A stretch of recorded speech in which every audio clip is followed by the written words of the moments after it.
Oh, you know what I love? Sports. Love sports. Sports. When it comes to Texas A&M. Where are you getting this information? Let me tell you. Welcome to TexAgs. TexAgs Live. I feel like I should be listening to the theme song from the Jeffersons. You know, we're moving on up. We will develop men, we will graduate players, and we will win championships on the field. The best way for us to win is to do it together. He is a guy that has gotten better and better and better. He's just got that dog in him.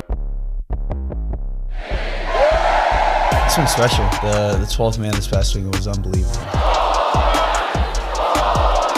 And this is a real program. It's not fake. This is a real place. And if you want to be really good at football, this is a really good place to be. You know, if I'm betting on anybody, it's the Aggies.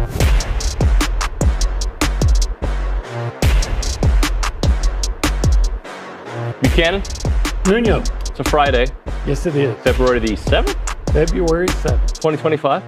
You knew that. Yeah, I knew that. And we're going to start off with Thursday. Okay, we're going to start Friday thinking about Thursday because Thursday on the Diamond was pretty good on two fronts. Well, I saw that the softball team won two.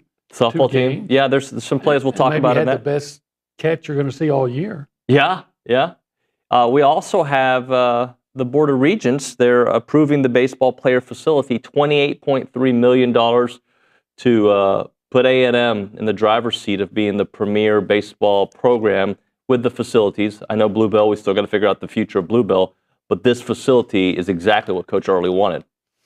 Now, is this going to be stuff like the locker rooms? Everything, yeah, just the baseball facility, yeah. Not bleachers and No, things no, like no. that. Right. That's This the is next all the incarnation. Infrastructure that needs to be done, quite frankly, because when you're recruiting guys and they go to see everything they've got so plush at Arkansas and LSU, you don't want to recruit against that unless you have facilities on the same level, which we've done for football. We've seen done for football, so makes sense. So a week from today, baseball will begin against Elon, and we'll talk about that. I think Bronny had a tweet yesterday. I'm trying to remember. I think most of the SEC teams that have built this baseball player facility, and Nick, correct me if I'm wrong, I think they spent like 12-ish million, and Arkansas spent $27 million. So am I right about that, Nick? You were grabbing your mic. Yeah, I got the tweet right here in front of me. So it's just dollar amounts of recent baseball upgrades around the SEC. Tennessee, $95.4 million. That was an entire stadium renovation. $42 million for Alabama, still same thing, entire stadium. Florida got a new stadium for $65 million. Georgia got a new stadium for $45 million. $28.3 million for A&M.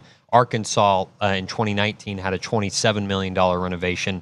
Vandy, $13 million in 2018. In Texas, $8.3 million in 2019. Those are the all the recent renovations around the SEC. But for A&M baseball, that is just right now the baseball facility. Right. Didn't we talk with some people from the 12th man last year, and wasn't there some money approved for like was it 80 million, 40 million? It was earmarked. It was a huge. So, and here's a quote from Coach Early. The new player development facilities will not only play a major role in developing players, but also in recruiting. I believe we will have the best game atmosphere in the country, and now we have the best player development facilities to match it, making Texas A&M the premier place to play college baseball. If you're going to do it, go all the way. Do it the best. Be the best at it. And that, as we know, that includes, making your facilities the best. So that's on the baseball side, and as I mentioned, a week from today, we'll be getting ready for that first series. We'll have the baseball roundtable starting next week. Today on the program, we're going to have baseball guys talking baseball. What baseball guys could that be? Are you familiar with Ryan Brauninger? I know that guy. Yeah. Richard Zane? Little guy. Yeah, I know that guy too. Well, these guys are the sub-headline, the big headline. J.B. Moss. J.B. Brodie Greene. Great. I really especially like J.B. Moss. He's an East Texas guy coming down from Bullard. Always like to talk to JB. So we got JB and the Greens and the Zanes and the Bronnies. All right. I look forward to hearing all their wisdom, all their knowledge bestowed upon us about baseball, A&M baseball. We're gonna look back at the 2010 Big 12 championship during that hour. Brodie Greene had a huge play in that one. 10th inning, went yard. To beat Was that West Virginia? Baylor. Baylor. Baylor. It's always good to beat Baylor. Yeah. So we'll revisit that. In fact, we got some video, I believe, to match that. Now let's move to the other team on the diamond. The Fighting Tricia Fords, the number 7 team in the country. Which already has the best facilities, right? They do. In their sport. And they already started their season off with 2 wins yesterday. Not surprised. Is that the softball schedule? There we go. They beat Utah State 11-5 and Purdue 10-2. But as you mentioned a moment ago, the catch that Bronny called the catch of the year. Can we take a look at that? People might call it that. And Nick, kind of narrate this because you're a play-by-play guy. What happened here? What did Kramer do? Yeah, well, Kramer, drifting into foul territory, got it in her glove right at the wall, and she just absolutely smashed into the wall. Ball pops out of her glove, shoots straight in the air, and she does an excellent job adjusting, turning around, and then dives out for the ball and makes the catch again. So she basically caught it twice. The double catch. And that's for our radio audience, obviously, who doesn't always get the chance to watch the video of it. Just an awesome play to start off the season. Yeah, it's like a ricochet. It goes into her glove as she's reaching over the wall. Yep. And bounces out back into play. Well, maybe not all the way into play, but back into the, foul territory. And she dives to catch it. So, yeah, it was spectacular. Yeah, it was great. Emily Kennedy. If you didn't see it, go on YouTube or something to find it. Yeah, it was tweeted out by the NCAA, MLB.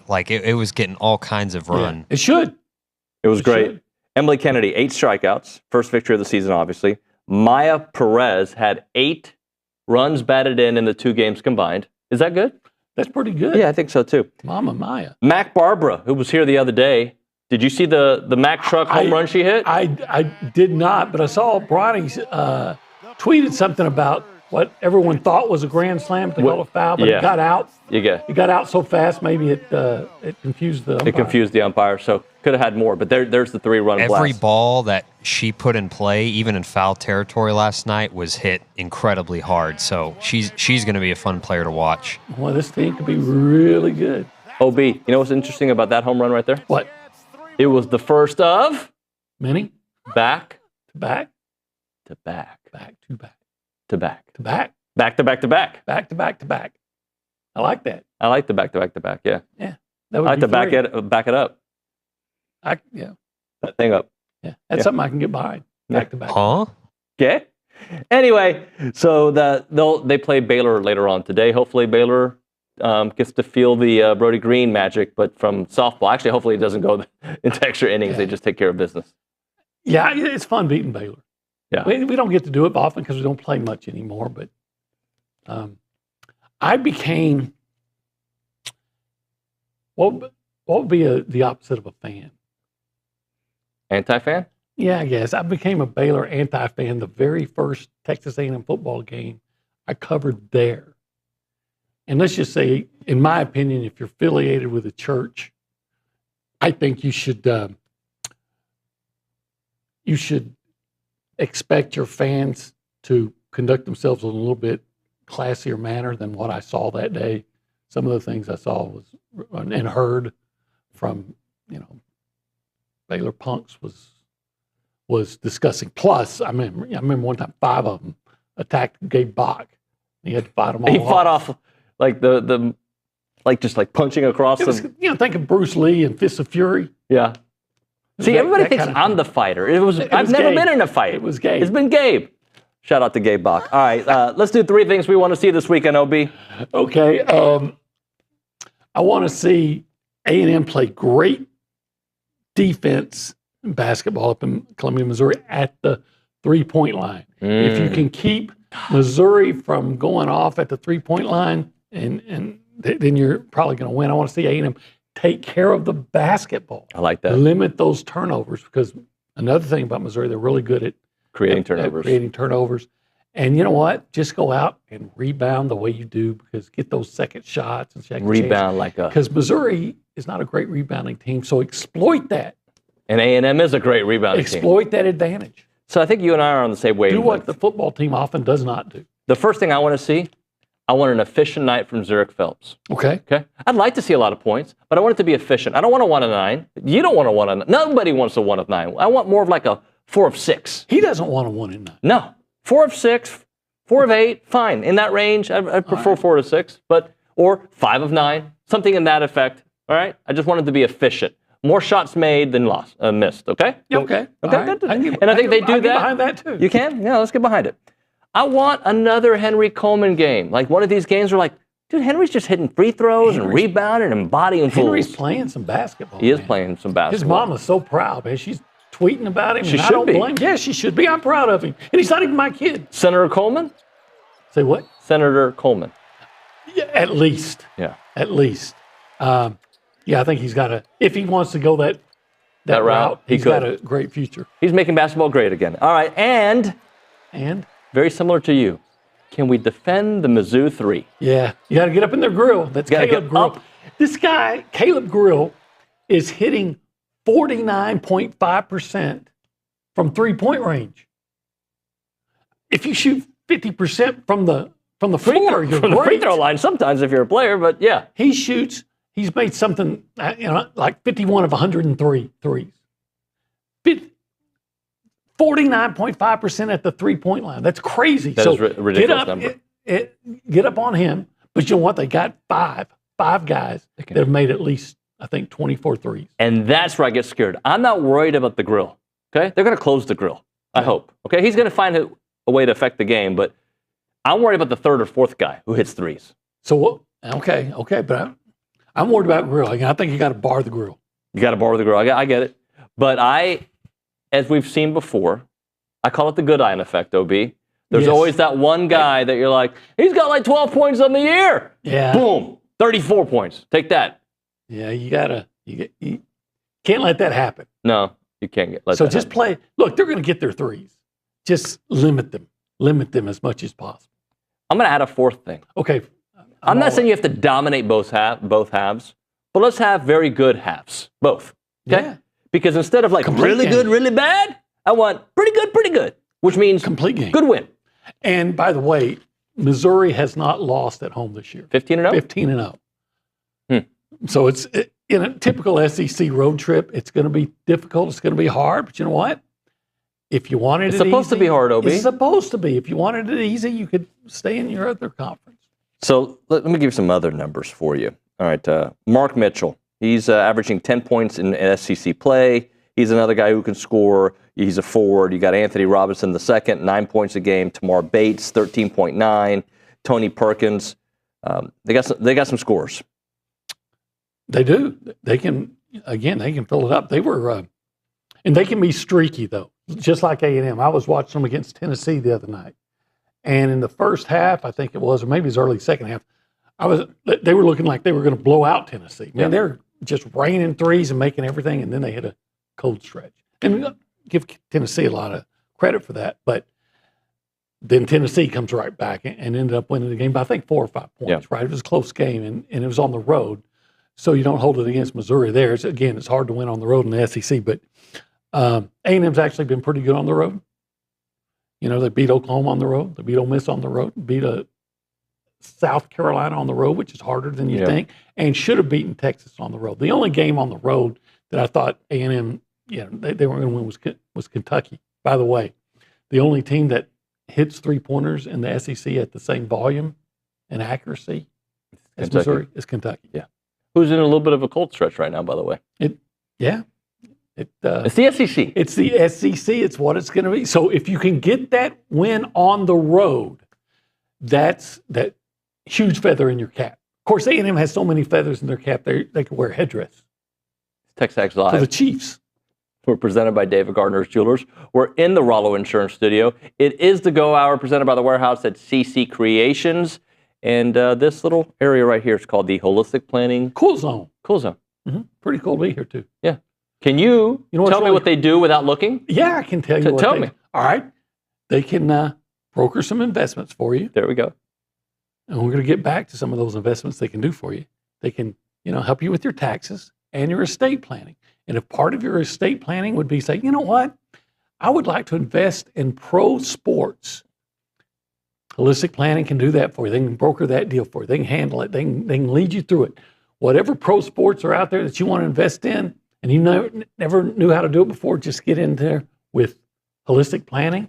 Investinprosports.com. Now, for the record, I knew that you knew it, but I also knew that the screen was right there too if you needed it, if you needed help. It's the first time since we've had them as a sponsor that I didn't turn. I kind of like the turn, though. I like when you're the weatherman. So you can go to Holistic Planning, and again, they're going to help you with your investments, your taxes. Tax time's coming real fast. Estate planning and investing in pro sports. If you want to be a part of the conversation, call us up, 979-693-1150. OB wants to hear your best song on the phone, 979-693-1150. Just sing a tune. That's all we want you to do. That'll be on the Bumpy's Catering hotline, 979-693-1150. You can also text us at that same number. I could use some Bumpy's Catering. I wish we had some breakfast from Bumpy's right now. Yeah. I'm kind of hungry. Yeah? I'm always hungry, my friend. Let's see. Let's go around the room. Say hi to the people. We go behind the glass. We say hi to the great Nick Savage, who already spoke a little bit. But Nick, good morning. Morning. Bumpy's catered either my ring celebration or one of my birthday parties one year, so they're great. I don't remember. We had like fajitas or something. It was really good. Delish. Yeah. What happened to your hair? I don't know. I just did like this, so it probably went crazy. That's good. I told you Bumpy's used to cater the one of the I guess it was Dennis Franchione back when he was, his luncheon, weekly luncheon. It was great. It was good. I look forward to the lunch more than I look forward to the press conference. What do you got for us, Nick? Well, I want to go back to that softball, at least the first game of the day yesterday, the Utah State game. I don't know how much y'all caught of that, but the Aggies are actually trailing in that one going into the 6th inning, I believe. They were down 2 runs. It was 5-3, and on the other side, they came out ahead 11-3 or whatever it was. So, I mean, it was an explosive inning.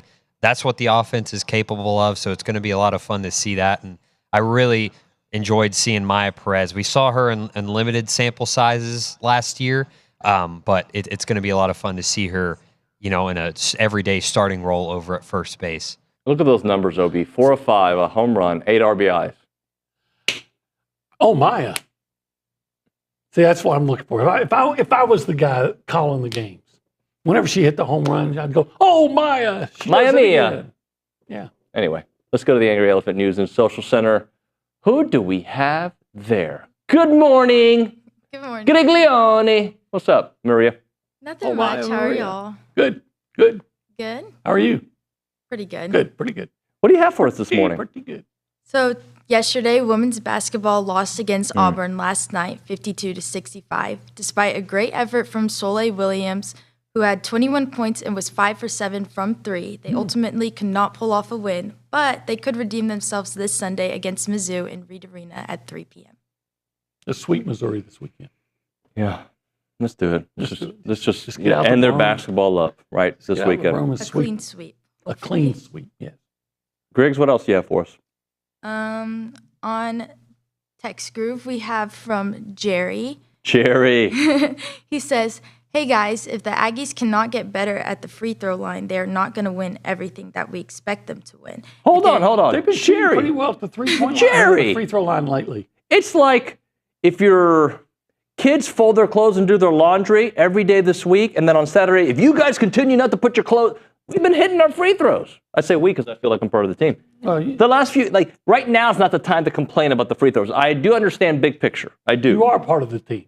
We all are all eggs because the best way to win is to do it together. Well said, sir. You got a good family, don't you?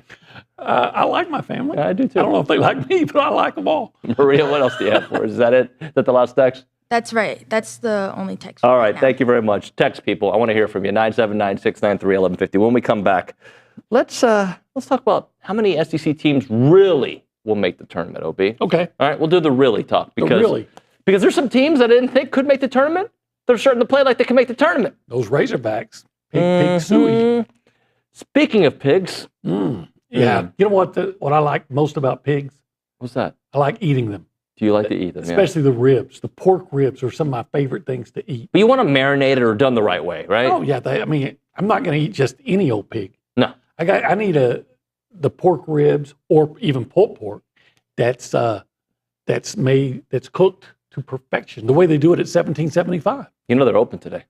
I know that. They're open Thursday, Friday, Saturday. I even offered the wife, I said, look, because we'll go out to eat every Friday night. I said, if you want, let's go to 1775 for a big lunch, then we won't go out tonight. And she said, I'd love to, I want to, but she had work conflict, so she couldn't make it. You should have like one of those little cards where they clip it every time you come in there for, frequent customer award. I wish they did. Yeah. But you know what's the reward I get? You get to eat there. I get to eat there. I get that succulent, gosh, it's soft brisket. And then, of course, I told you about the pork ribs. And I got to tell you, seriously, get the jalapeno cheese sausage and thank me later. And, of course, the queso mac and cheese. But if you like turkey, if you're watching your weight, amazing turkey. Great. Everything there is great. 1775. The phone number is 979-492-6241, 8203 Redmond Starcer Parkway in College Station. The website, 1775txbbq.com. It's Larry.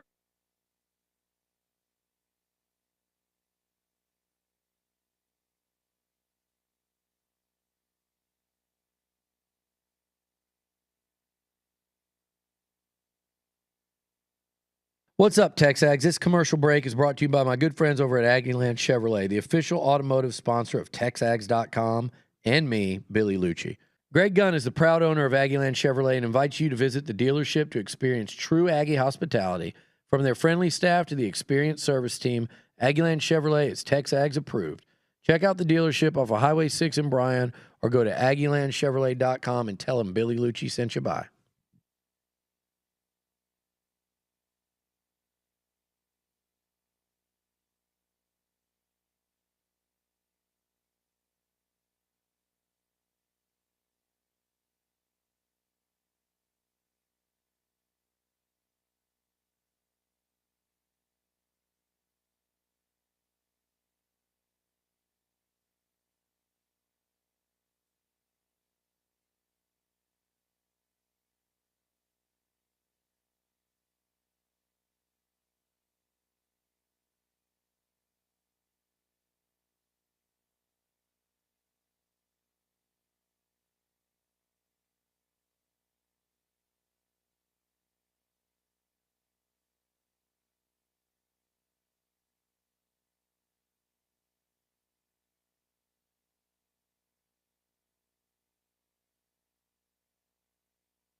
And we're back here on TexAgs Live. We're presented by David Gardner's Jewelers. We're in the Rollo Insurance Studio. Appreciate everybody listening in here on the program. How many teams are going to make the tournament from the SEC, OB? If Nick can maybe push up the standings up there. It is the Go Hour presented by the Warehouse at CC Creations, by the way. In your estimation? Probably 13, maybe 14. So I believe the record is 11. Does that sound right? I would say today, 13. 13 today. Yeah.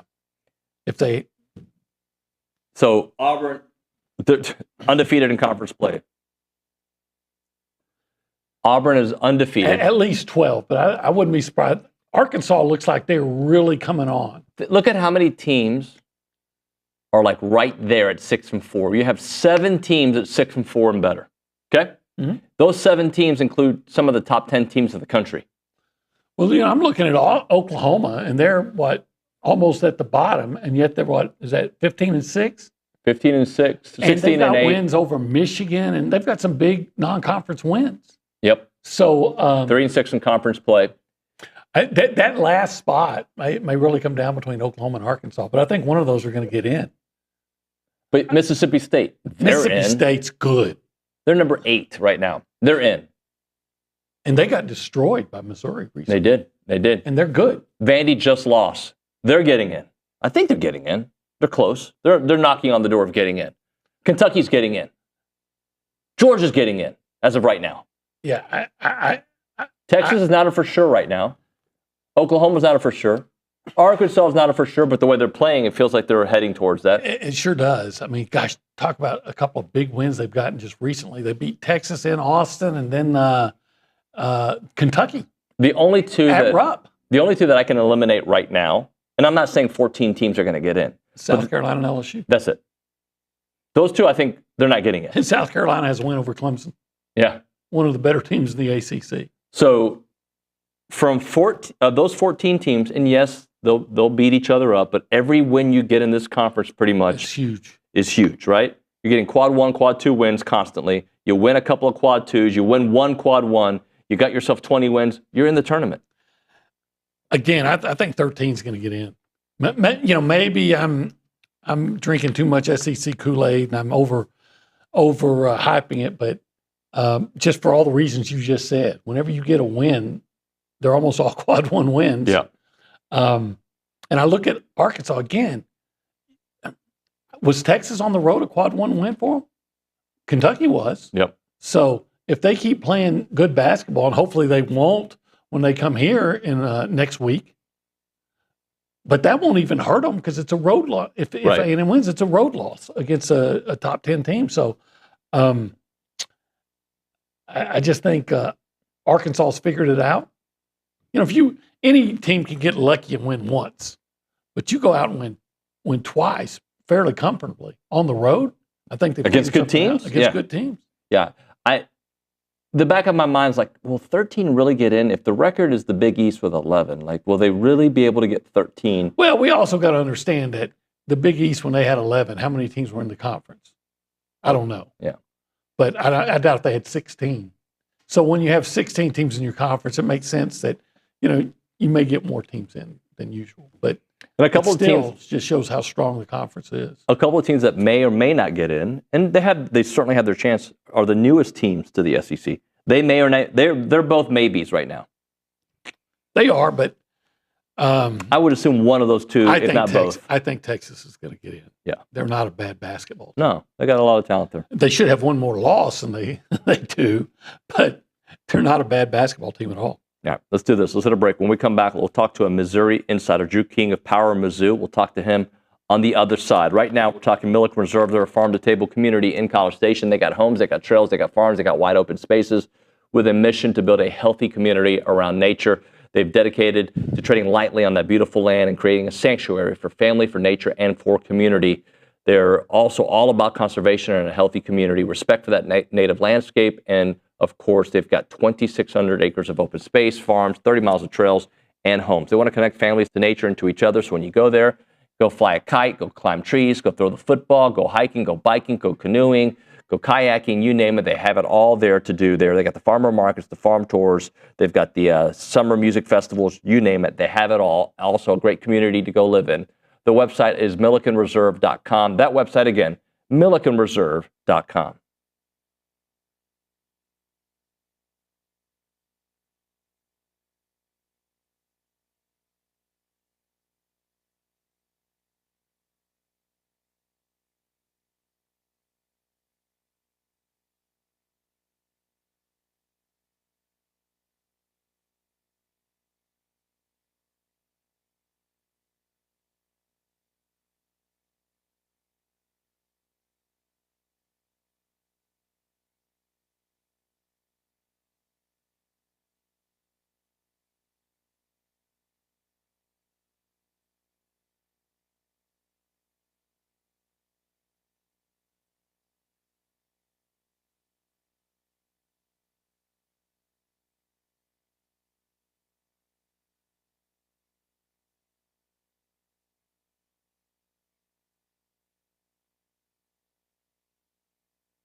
All right, we're back here on TexAgs Live. We're presented by David Gardner's Jewelers. We're in the Rollo Insurance Studio. As a reminder, the final segment of the program is brought to you by Double Dave's. That is at 10:50. But right now, caller number 12, 979-693-1150. We're going to hook you up with your choice of a dozen pepperoni rolls or a large one-topping pizza from Double Dave's. They've been serving Aggieland since 1984 with your favorite pizza and, of course, those world-famous pepperoni rolls. Reliable in-house delivery, bringing piping hot goodness straight to your door. Just click on doubledaves.com and your favorites are on their way. Let's go to the Buppies Catering Hotline and talk a little Mizzou basketball. Drew King of PowerMizzou.com. Drew, what's up, man? How you doing? I'm doing good. Thanks for having me on. Thanks for joining the show. So let's, I see a little Tim Dunk. Are you from San Antonio or are you just a Spurs fan? So I am from Texas, but I'm not San Antonio. I'm from Tyler, actually. But I am a big Spurs fan. Your uncle's right here, Olin Buchanan. Well. Uncle OB. I know it very well, very well. Beast, Texas. 6 years, yeah, Beast, Texas. 6 years there at the Tyler Morning Telegraph. But no one cares about that. We want to know about the Missouri Tigers. So, like, look, a little bit about how I operate. Every game I worry about, all right? And I look at Missouri and I see a lot of things that they do well that makes me worry for A&M. Talk to me a little bit about the success Mizzou's had this year. I know they had the setback against Tennessee, but overall, what makes them such a potent team? Yeah, so there's four main ingredients, right? Two of them are pretty familiar. I think most people would be familiar with Dennis Gates. They get a ton of turnovers, right? They get really disruptive on defense. They gamble for steals. They really like playing in the passing lanes. So that kind of creates a lot of chaos for teams who aren't prepared for it. And then they also get up a ton of threes, and they've got some pretty good shooters outside that can knock them down. So those are kind of what have carried over from the past two seasons. But then this year, what stands out about this team is how much more physical they are, right? So they're getting to the free throw line a ton. They kind of lived at the stripe this season. And then they're also one of the better rebounding teams in the SEC this year, which has kind of come as a surprise considering Mizzou was bottom 5 in the country in defensive rebound rate each of the past two seasons. So those are kind of the four main things that have helped Mizzou get off to a good start. Okay, Drew, maybe answers some of this already, but in that last answer. But Missouri entered the year, I think, preseason ranked 13th, picked 13th in the SEC. So what was everybody missing? Yeah, so I think for one, they probably were still thinking it was the same team as last year. And that team had a lot of injuries to it, right? Caleb Grill went down after 8 games, and John Tonje went down pretty early in SEC play. And those two guys were Dennis Gates' top transfers.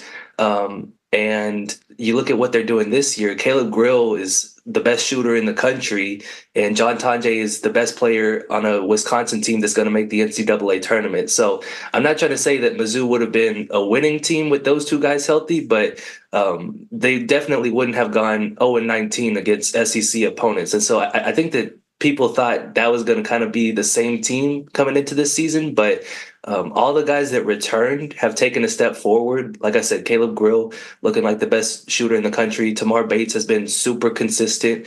And then the sophomores, Ant Robinson and Trent Pierce, have taken a step forward. And then you add in some of the transfers that have supplemented those guys. And I think that that's why they've really kind of surprised a lot of folks around the country. Drew, talk to me about their dominance at home, 15-0. Obviously, they score a lot of points. What about the caliber of opponent that they've played at home and it's helped them get to that 15-0? Are they beating up everybody? Obviously, with a 15-0 record, yes. But like, what caliber of team have they been beating? Yeah, so it wasn't like a super difficult non-conference schedule.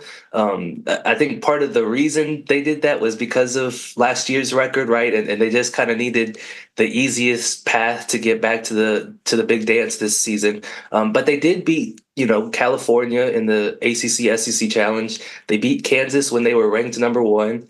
And then they've also taken down like Ole Miss a couple of weeks ago. So like it's not necessarily a murderer's row, but there have been some really big wins at home. And on top of that, like Mizzou's a place where the fans want to care about basketball. You just got to give them a reason to, right? And they've provided that this year, and they're starting to sell out in a 15,000 seat arena. So it makes it a pretty fun place to play. Okay, so we know they can really shoot, especially from the 3-point line. We know that they force a lot of turnovers. So where are they vulnerable? Yeah, so I would say, for one, if you can kind of match their physicality, that makes it a little bit tricky for them. Tennessee and Texas have both done that this year, and that's why they both are kind of two of the three teams that have beat them this season in SEC play. And then on top of that, like, there's a lot of times where the free throw line can make them a little shaky, right? They get there often, but they don't have a ton of guys who are consistently knocking those shots down. Mark Mitchell kind of leads the team in attempts, and I think he's shooting 62, 63%, like, not a great number. So yeah, like, I think that teams that can hang with them physically, that kind of makes it tricky, where Mizzou kind of has to rely on the three-point line and has to rely on getting turnovers. And so if they don't get those, it's kind of hard for them to keep up. From a Mizzou perspective, we obviously understand what A&M does so well, but what worries you think Mizzou and Dennis Gates about the Aggies? Well, for one, they're the number one offensive rebounding team in the country, right? And so I think that that's going to be kind of the key battle in this one, is just, will Mizzou be able to hold the Aggies off of the boards? And then Texas A&M is also a team that gets to the free throw line a ton, and Mizzou is a team that hasn't been great about avoiding fouls. Anthony Robinson, who's their starting point guard, played 6 minutes against Tennessee because he got 4 fouls in that span of time. So that's kind of another thing that maybe Mizzou could be worried about going into this one, is just how physical the Texas A&M can be. But I also expect them to kind of be prepared, considering they're coming off this Tennessee game, and kind of learn from some of the mistakes that they made in that one. How deep is Missouri? How deep can they go? And again, we know they can shoot threes like crazy. So when they look inside, who they looking to, and what do they need from him? Yeah, so to answer the second question first, Mark Mitchell is that guy for him. He's been really, really good about catching the ball kind of in the short corner and then facing the basket and driving to the rim. He's not this super skilled guy. I mentioned he's only shooting 60-something% at the free throw line. He'll shoot threes, but it's not a pretty shot. And then when he gets in the post, he doesn't have a super deep bag of moves to get a shot off, but he's a bull in a china shot when he gets to the paint. Like, guys, if you're too small for him, he's going to run over you. And then if you're too big for him, he's going to run past you. So he's a really tough guy to guard. And then when you've got shooters like Caleb Grill and Tamar Bates spacing out the floor, you can't send a lot of help to kind of double team him when they get the ball down there. So that's kind of the guy that they really like to look for inside. As far as how deep the team is, they've had 8 different players lead the team in scoring in a game this season. I'm looking at the Tennessee box score real quick. I think they brought, 8 or 9 guys off of the bench. So they have 15 guys that have played this, or 14 guys that have played this season. And Dennis Gates likes to kind of cycle through all of them if he can get the chance. There's kind of a top 8 or 9, but he really likes to go and give everybody a couple of minutes if he can. Drew, just final thoughts on this matchup. What's going to be the key for both teams in your eyes? Is it the rebounding battle you talked about? Is it forcing turnovers? What do you think the key for this one is? Yeah, I think that those two things are definitely going to be some of the key factors. So if Texas A&M can get to the offensive rebound, you guys got to remember, the last time they played, I think Texas A&M shot below 30% from the field and won because they got a ton of offensive rebounds and a ton of free throws. So I think the game plan is going to kind of be the same for Texas A&M this time around. For Missouri, it's just, can they limit that number? And so that's kind of what I see as being the two keys there. All right, Drew. Appreciate your time, man. Thanks very much. We'll talk to you at some other point, all right? Yeah, thanks for having me on. All right, breaking her down here, Mizzou on TexAgs Live. What I worry about is the three-point shooting. Of course. Against everybody, but this team especially. Yeah, I do wonder if how much A&M will adjust their defense, their defensive style, or I think they'll have the same style. But, I would think you'd make some adjustments. Yep. But maybe you don't. Maybe Buzz like, look, this is what we do, and we're going to continue to do it. Yeah. That was Drew King with PowerMizzou.com. Because Buzz wants them to shoot threes. Yep. And recently, and it works. It's I mean, you got a team that's in the top 10 in the country. It's working. Yeah, you're exactly right. We'll hit a break here. We'll come back with Bank on It. Bank on It. I already know what I'm banking on, OB. Okay. Smart people with good information tend to make great decisions. You're a smart person if you're listening to this show and you like Olin Buchanan. So make a wise decision by going to RolloInsurance.com/TexAgs. Your risk of their business. 15 minutes can save you 15%.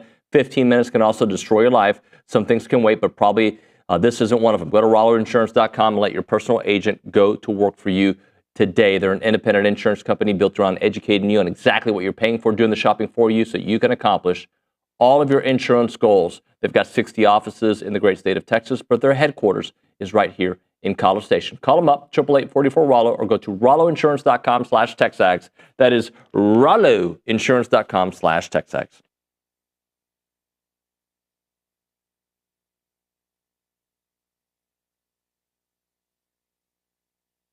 Everyone, David Nuño here in a moment right now for Snaps Clothing. They are the makers of the only official licensed Texas A&M Pearl Snap shirts. I'm wearing it right now. This is part of their Tailgater collection. It's built for game day. My friend Edgar over there is doing great work. You've got to check out the clothing. It's the Pearl Snaps. It's the cool look. It's kind of hip, but also Western. You'll love it, and they have great stuff there. They'll keep you comfortable as you're repping your Aggie gear, and it's the place to go to get it. Whether you're watching the game from home or tailgating before watching the stands, these shirts have you covered. Head to snapsclothing.com. That is snapsclothing.com to gear up for the season.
Here we go, guys.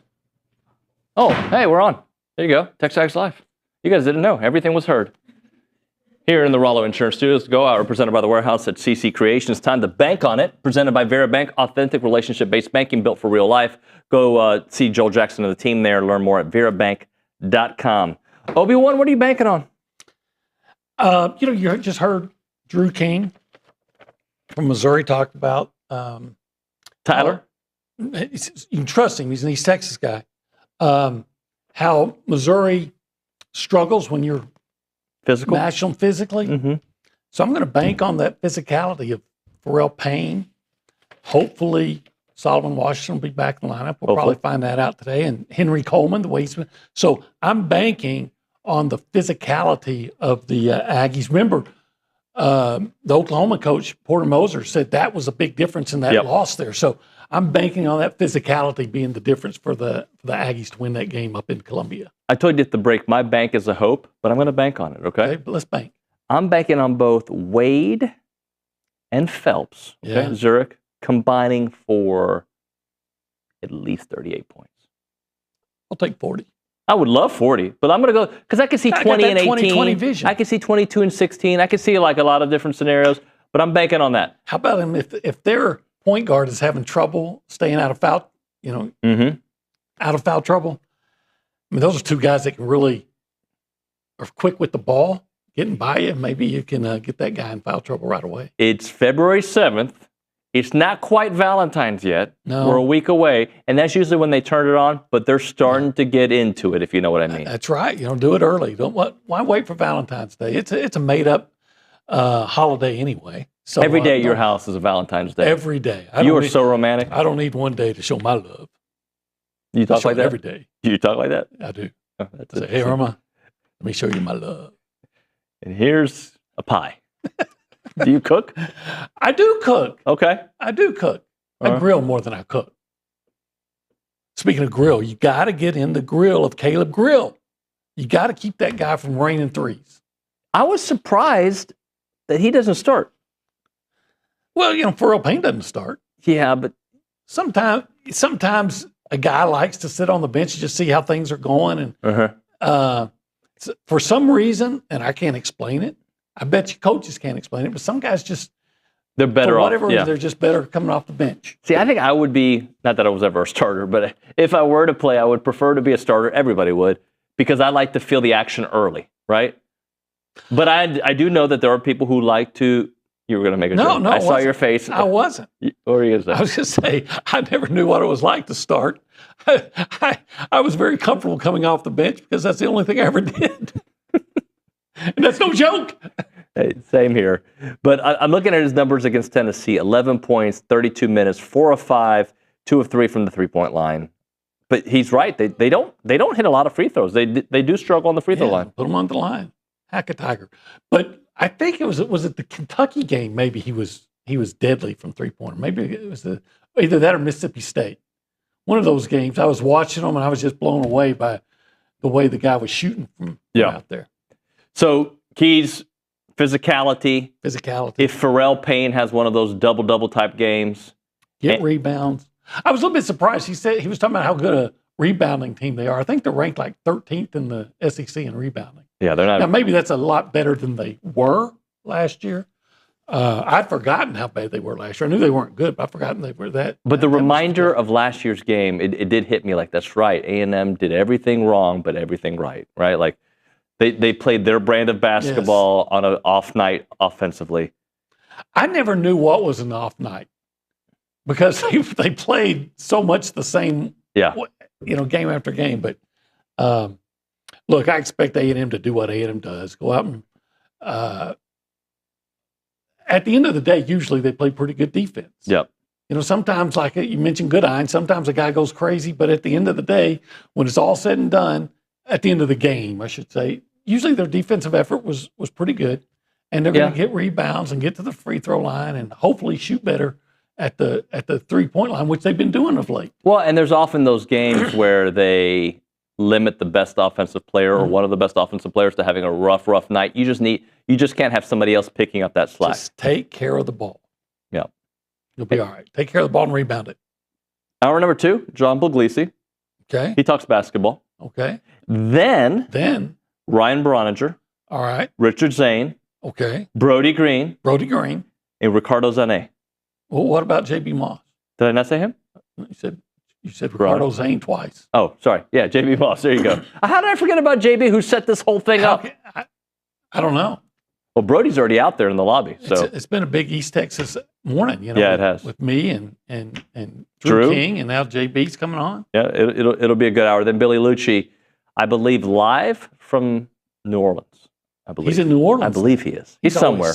I'm assuming it's New Orleans. He's somewhere. We'll talk to him then. It's TexAgs Live, presented by David Gardner's Jewelers.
And we are back. TexAgs Live, presented by David Gardner's Jewelers, Rollo Insurance Studio. We're going to have a lot of baseball to get into over the next 40 minutes after this segment right now, but we got to get ready for some Aggie basketball tomorrow against Mizzou. We go to the Buppy's Catering Hotline. That's where we find John Pugliese, Aggie basketball analyst. John, good morning, buddy. David Nuño, in honor of Aggie baseball season starting, I feel like that was my walk up to the plate music. I was like, okay, let's go. It's time to go, baby.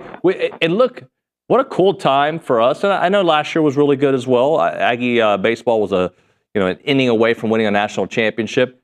Basketball was really good last year. And here we are again, A&M, #1 team in the country baseball-wise, top 10 team in basketball, with a huge showdown against Mizzou this weekend, John. you're coming off a bye, which is huge for the Aggies, right? And you're playing against a Missouri team that just took Tennessee to the wire and has wins against, I think, 4 AP top 25 teams. And, I'm not sure there's a better leading candidate for National Coach of the Year than Dennis Gates. After the Tigers were 0-18 in the SEC last year, one of the worst teams in Division I at the high major level. So, big stuff for the Aggies this weekend. And after a bye, you get some guys a little bit healthier. I would have loved to see Wade Taylor get another game under his belt before Missouri, but I also think it supports him that he had a bye week. Talking to John Pugliese here on TexAgs Live. What did you see from Wade that makes you feel like, all right, he's back? And I know he can hit the 3-ball, but he hit the 3-ball exceptionally well. Didn't drive as much as we're used to, but he almost didn't have to. Yeah, I think that was, quite honestly, Lamont Paris is a good coach. I think that was probably part of the game plan. Force the Aggies to shoot from the outside, keep Wade Taylor out on the perimeter. He hadn't shot it well in his return yet. So if they were going to beat the Gamecocks, it was going to be because, some guys missed shots on the Aggies, and unfortunately for the Gamecocks, Wade Taylor got hot. And, he was shots away. We said this last week, right? He was shots away from going on a tear. You hope that tear can continue, but at the very least, he's back in a groove. He's back in a rhythm. The concerning part for me is Phelps, 1 for 9 from the field. When you get both of your guys back in the lineup and one who had been out and they start playing well, you need the other one who's been in the lineup to play well as well. And so, big game for Phelps against a pressure type team in Missouri. John, for Zurich to get back to himself, do you think part of it is he's pressing? Is he trying to do too much? Because really, it's been a while. Like, he's had a couple really nice games in SEC play, but for the most part, he'll find ways to score, but just not efficiently. So I think in Zurich's career, the drive has really set up his shot, right? He wasn't a guy who took a lot of threes in his career leading up to really when Wade was out. When Wade was out, you saw a shift in Phelps' game a little bit. You saw him rely more on the three-point shot, primarily because he was the primary ball handler, and a lot of what they do is perimeter-oriented, and they ran a lot of stuff for Wade on the three-point, around the three-point line. So, this is a guy who needs to get back to his drive setting up his shot, not a shot setting up his drive. Relying on the three-pointer for him isn't the move. I need to see him get 2 feet in the paint, play off 2, get up around the rim, finish through contact. And there's been a missing piece here, and he's got to make plays for his teammates. As a lead guard, whether you're in college or in the NBA, as a lead guard, one of your primary objectives, not your only one because of the way the game has shifted, but one of your primary objectives is to make plays for your team. And that's the one thing that, Wade had 3 assists against South Carolina, but that's one thing that I want to see more out of Zurich and Wade is get feet into the paint, make a play for your teammates, drop down low for a finish around the rim to your big, play above the rim in some lob passes, right? But really find ways to get your teammates involved and get some guys open shots. It's hard when you don't have guys who stretch the defense, and that's also why, in my estimation, C.J. Wilcher should be playing more than 10 minutes a game. Talking to John Pugliese here on TexAgs Live. John, let's talk about C.J. Wilcher because he's one of those guys that I feel like he needs some consistency out there to be able to get that stroke going, right? Because he has these short stints, and if a couple shots don't fall, he comes out, and I just feel like a guy who can shoot as well as he does needs to get out there and just get some more opportunities. It's my opinion as well that, and it's hard for some guys to pick up some of the concepts defensively. I'm not saying that's the case here, but that could be one of the things, right? A&M plays defense differently than anyone else in the country. Also, they have a logjam in the backcourt, right? You got a guy like Manny who comes off the bench. You got Zurich Phelps coming in. You got Hayden Hefner who's been starting. Plus you have Wade. There's a bit of a logjam with 5 or 6 guys for really 2 or 3 spots. Now, CJ Wilcher is 8 for 16 from 3 in his last 5 games. So I'm going to find ways to get him on the court, even if that's spot minutes, 3 minutes here, 4 minutes here. Get him to 20 total minutes in the game. But when you do that, you're taking 20 minutes away from somebody else, right? Or at least 10 if he's playing 10 minutes a game. So it becomes a little bit of a chess match for the coaching staff. But again, I think when you're 8 of 16 from 3 in the last 5 games, it's a guy who's worth finding minutes for, especially when you've struggled as much as the Aggies have from finding a consistent outside threat, right? Like Hayden Hefner's not that. Manny's not that. Zurich is not that. Okay, well, we've got a guy who's shooting it well. Let's get him more minutes.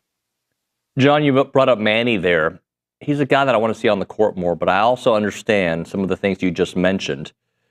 First off, defensively, does he fit so many other guards?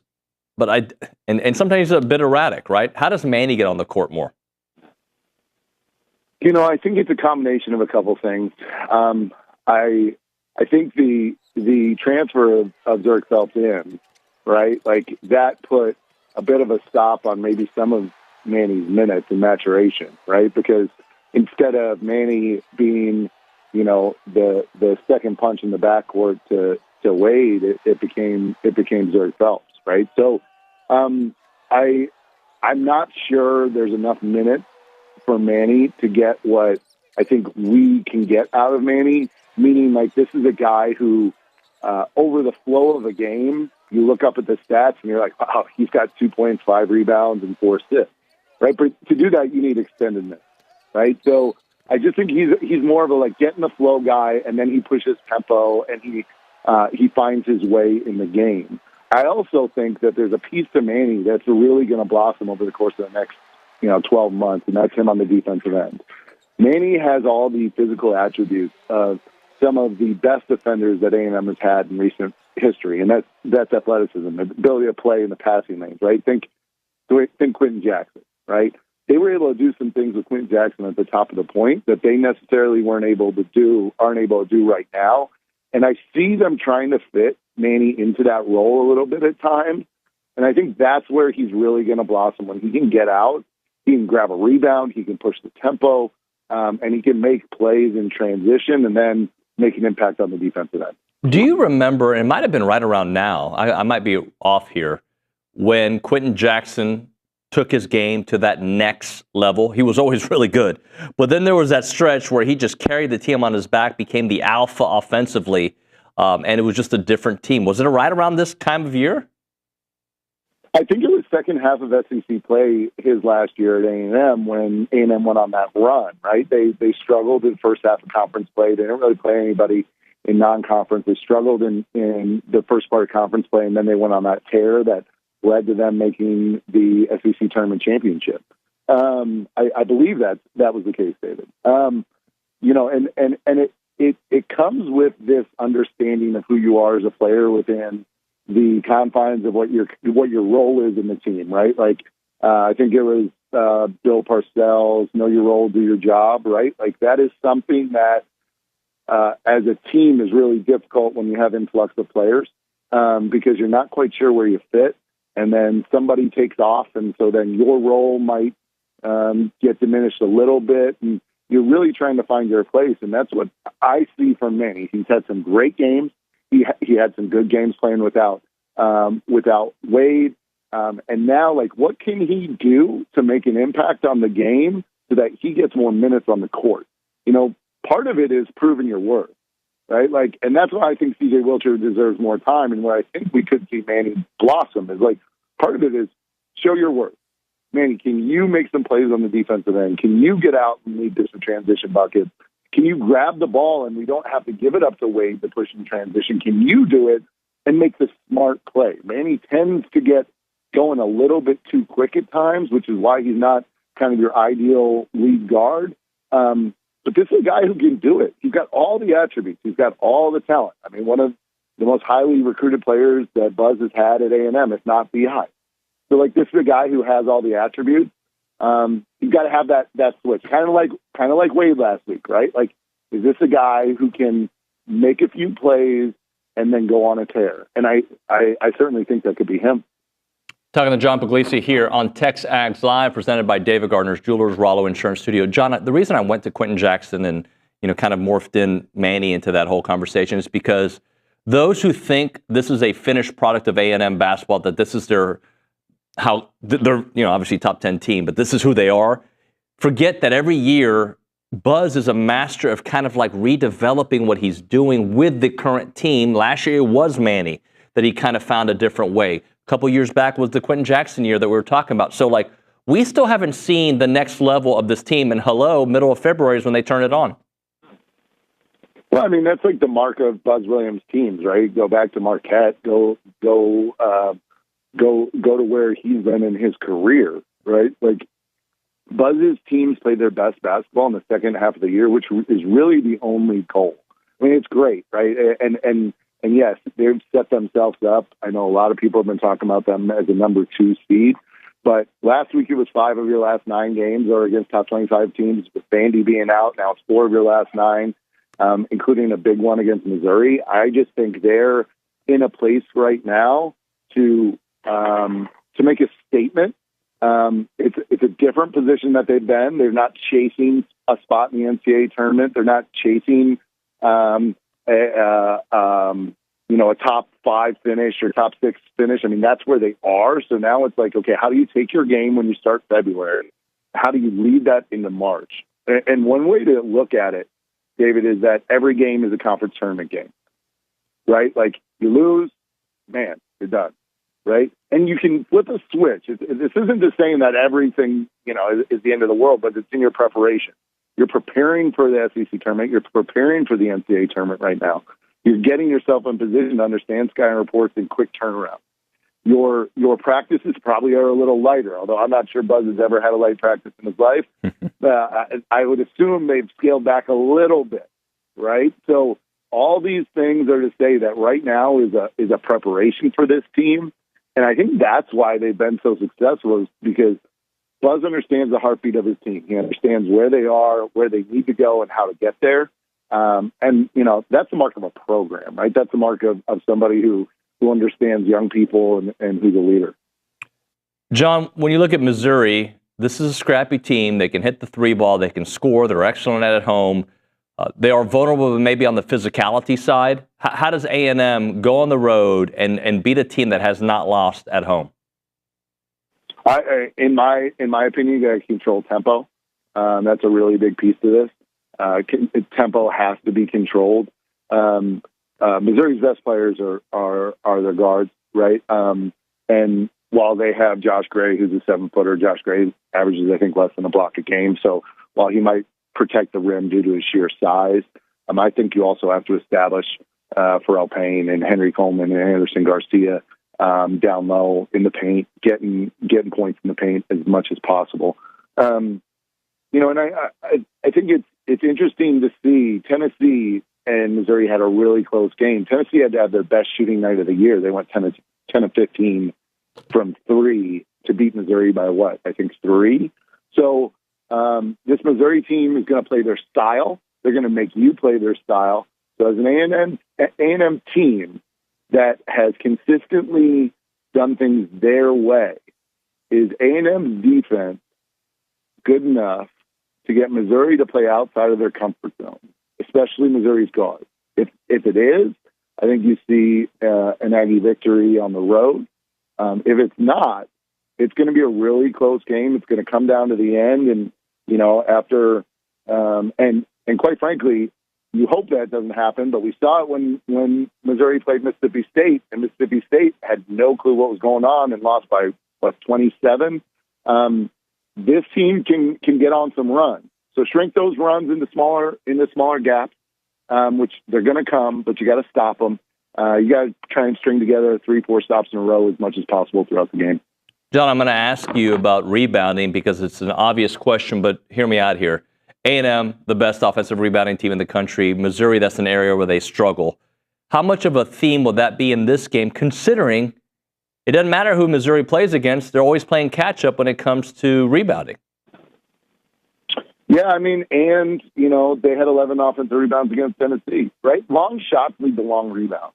So the one thing to keep in mind when you're playing Missouri is those long shots, especially for a team who shoots as many as Missouri does, those long shots are going to lead to long rebounds, which means offensive rebounds from Missouri's guard. So one thing to keep in mind, and this is just across the board, is Wade Taylor, Zurich Phelps, Manny, Wilcher, Hefner, they should actually be our leading rebounders, especially on some long rebounds, right? If they're taking care of their guys, if they're contesting shots and those are leading to misses, our guards are going to need to do a really good job of rebounding in this game. I've always wanted my guards to be my leading rebounders because that means I don't have to go and outlet the ball to a guard and I can start my break, right? Just off the glass and run with it. So if Henry Coleman, Terrell Payne, Anderson Garcia do their job, I would love to see A&M's guards pick up the loose balls, the balls off the rim, the long rebounds, and then break out, control the pace, play at the pace you want, but look for early opportunities for guys like Manny and Zurich to get feet in the paint and finish around the rim while the defense is in transition, right? So I think our rebounding is really important. We're number one in the country for a reason. Offensively, we've got to hit the glass. This is a game where Garcia, Payne, and Coleman, excuse me, are going to need to do their job, and we need the guards to really step up in a big way so that we can lead to some easy baskets against a tough defensive Missouri team, and who will pressure you and put hands on you in a lot of different places on the court. John, what's your gut for this weekend? I think it's going to be a really close game. I think A&M wins the game on the road, but I think you're talking about a 2 or 3 possession game that comes down to the last couple minutes, and it's going to come down to a team who hits the most free throws. It's also probably going to come down to a team who gets the most second chance opportunities, and so I got the Aggies by 5. Aggies by 5 it is. John, I appreciate it, man. We will gladly take a victory on the road against a highly ranked Missouri team who hasn't lost at home by 5. I'll gladly take that. There we go. Thanks, brother. Be well. We'll talk to you next week. Bye. John Pugliese there on the Bumpy's Catering Hotline. Bumpy's is the best when it comes to catering. All right, we'll hit a break here. We'll come back. We'll do baseball guys talking baseball. Brodie Greene, J.B. Moss, Ryan Brauninger, Richard Zane. Big alumni weekend for Aggie baseball players. We've got some details on that you're really going to love to hear. Right now, we're talking Heritage Films. So you guys have seen Royce Hickman on the show before. Royce is on the Fan Show from time to time, chamber legend here in the community. I've told you he's the nicest human in the Bryan-College Station area. Great guy, great family. I got a call yesterday that Royce was with my guy, Chance McClain, who runs Heritage Films. They were doing a Heritage film on Royce's life. And Royce was like, dude, you were exact. He actually said, dude. Weird that he said, dude. But he said, dude, you were right. Chance is real cool. Like, we're having a great time. Chance was there for like 10 hours, shooting video, talking, chit-chatting, asking him about the chamber just because he's trying to learn about it, asking about Royce's life, all the Aggie sports history he's seen and been a part of. It was an awesome experience from what I was told. And I know that Heritage Film is going to be great in about 8 to 10 weeks. That's what Chance does. He does people's stories in this awesome documentary form, but he becomes your friend. Not because he has to, because he loves to. He wants to know your story and wants to be a part of it, and he wants to tell it. The website is Your Heritage Film. To get a 2-hour Netflix-style documentary, yourheritagefilm.com, 713-893-8341, 713-893-8341. It is Heritage Films.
Welcome back to TexAgs Live, presented by David Gardner's Jewelers. We're in the Rollo Insurance Studio. I'm currently sitting in the Holistic Planning Cool Zone because we got baseball guys talking baseball. We got a great panel to start off. Alumni Weekend, Former Players Weekend. Ryan Brauninger, Richard Zane are in studio. JB Moss, who's a regular on the program. And I feel like you already have your intro. You've been here many times. But, Brodie, you haven't been here since 2015? In studio? Yeah. Probably not. That's why I said when I came over here, everything's changed, but excited to be back, excited for the weekend. Brodie Greene hit 395 as a senior, hit the big home run in the Big 12 championship game. 395. I saw that. I was like, what? Are you kidding me? What did Boomer hit? Well, just below 4, I think. Yeah, it was in that range. Crazy. Just below 4. I think we have video of the Big 12 10th inning home run if we want to go to it right there. Wow. Look at that moment. The face mask was like it's tough. No, it makes it, the level of difficulty goes way up whenever you have to hit through a face mask. Let's hear that story. That's because you had gotten hit in the face, right? A couple times. For the second time. Oh, tell us this. I want to hear this. Which time? So freshman year, took one to the cheek, 9 stitches, and then junior year, took one directly to the chompers, broke half my face, missed 4 games. They were like, this is enough. Let's put you in a mask. Put on a mask, and then I think the junior year I ended up at 340. Weren't you telling me that you had no chance with the women until you got hit in the face and all of a sudden the doctors fixed you? What's bad is I put it on, and we're playing a midweek game against SFA, I think. And you know the shadows midweek when that starts to creep in. Oh, you go over with the mask. I went to bunt, never saw the pitch, hits me in the mask. No way. Dented the mask, and, so strike, had to stay in the box. But took the mask off, and it had a dent in the side of the mask. I know you're from East Texas, but you can't get out of the way. I don't know if they taught us that. People say that, but it's a real thing. When you're in the box, that happens so fast. Like, you see the guys now that get hit, and, the chin strap piece wasn't a thing. So, yeah, the mask is what it was. Tough look. So I think I want to start off with this weekend. Tell us a little bit about the Baseball Alumni Weekend. And, Brodie, you had a note that was pretty interesting at the lobby. A couple of cool things, and I was talking to Brodie about this in the foyer, and JB, you're a massive part of this too. I didn't play here, but the reception that I've got, I played against Brodie. I covered you guys.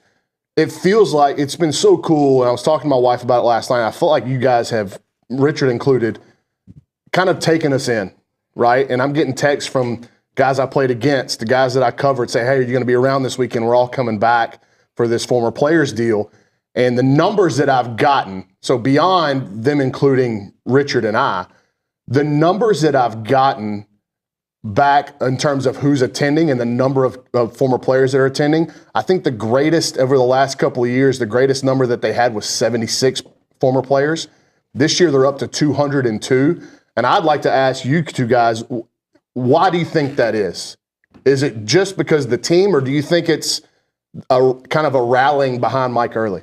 Well, I think it's a lot of things. I think first, it's the emphasis that Coach Early is putting on the former players. I mean, look, coaches come and go, man, but the players make the program. Like, whether it's my age or Brodie or the past 100 years, every single win throughout the last 100 years of Aggie baseball history, that's the reason we can recruit the talent we have now. That's the reason the atmosphere is the way it is now. And I think Coach Early and Hutch putting an emphasis on the former players. And obviously, honestly, what happened with Slosh, I mean, look, there was a lot of blood, sweat, and tears that we poured into this program, and kind of felt like, it was just a little bit, and we didn't really appreciate how all that went down. And so, just being able to show up and have support for Coach Early and everything that he means for the program and all the former players that come back, I just think those numbers kind of speak for themselves. Yeah, I think to echo it, Rob was really invested in the former players program, having the guys here in the weekend and making it more about them, for putting in that work that they had here to come back and get that recognition. And for the past couple of years, I think it just wasn't that way for whatever reason. So you didn't see many guys show up, but it does go along with, where the program's at now and the expectation this year. So there's a lot of excitement, and for Coach Early to have that voiced about having the former players back, getting to know guys. He's played with a couple guys, played against a couple guys. So I think that goes a lot with it too. So I think that's why the excitement's there, and, big weekend, a lot of guys are excited to be back. So sorry, just to clarify, Bronny said over 200 former players. That's just the former players. When you factor in spouses and kids and the rest of the families coming in for this weekend. Over 700 people coming back for the inaugural first pitch game. It's incredible. And this kind of leads me to my next question, because I remember during the College World Series and the aftermath, the amount of people that were reaching out to me that were affiliated with the program, either played and just wanting to, have their words said on TexAgs Live, or wanting just to vent somewhere. I want to get away from how that ended to where we are right now. Just tell me about the last 8-9 months of waiting for this season, considering the way the season ended, the aftermath of all that, and now the excitement of this new era, the early era. Yeah, I think whenever all that went down and you saw guys enter the portal and kind of put their name out there, just kind of waiting to see what was going to happen. And then when they hired Mike, those guys came rushing back. That was exciting to see that. I think that was step one, kind of controlling the locker room and keeping guys here. But as far as the build-up, 09, I think we were preseason number 1 going into that year. The year before, we had won the Big 12, won a regional, but we hadn't. That was it. So it was kind of like these guys were number 1. We'll see what happens, and it didn't pan out at all in 09. But this year, these guys were 9 outs away from a World Series. The roster is unbelievably loaded. I think that goes a long way with it, and the guys are just excited to just be back and watch a team like that with a full roster that they have. JB, you're a part of 2 of the best A&M baseball teams of all time. When you compare those teams in 15 and 16 that you played on, specifically that 16 team, that I think as y'all played, people started to realize, man, the way they gel and play together is really, really fun to watch. But I'm going to ask you this, from a player by player, line by line perspective, where does that team rank in terms of raw talent compared to this one? Yeah, I think, you mentioned 15 and 16. 15, everyone forgets we won 24 in a row. 25 in a row. We lost a doubleheader at Alabama to lose the streak. But that was a really special season. And then 16, number 4 national seed, set the school record for draft picks with 13. And I think last year's team is better. I mean, I haven't taken the time to go line by line, position by position. But I think last year's team was more talented than 16 for sure. And I've been on record saying I don't think that this team has a Braden Montgomery on it. But I mean, I think that they're just as good, if not better, than last year's team. So Caden Sorrell may try to prove you wrong. You know there. what? That's funny. Justin Seeley obviously is the scout for the Arizona Diamondbacks now. He's in the scouting world, and there's some buzz in the scouting world that said Caden Sorrell might be the best player on the team.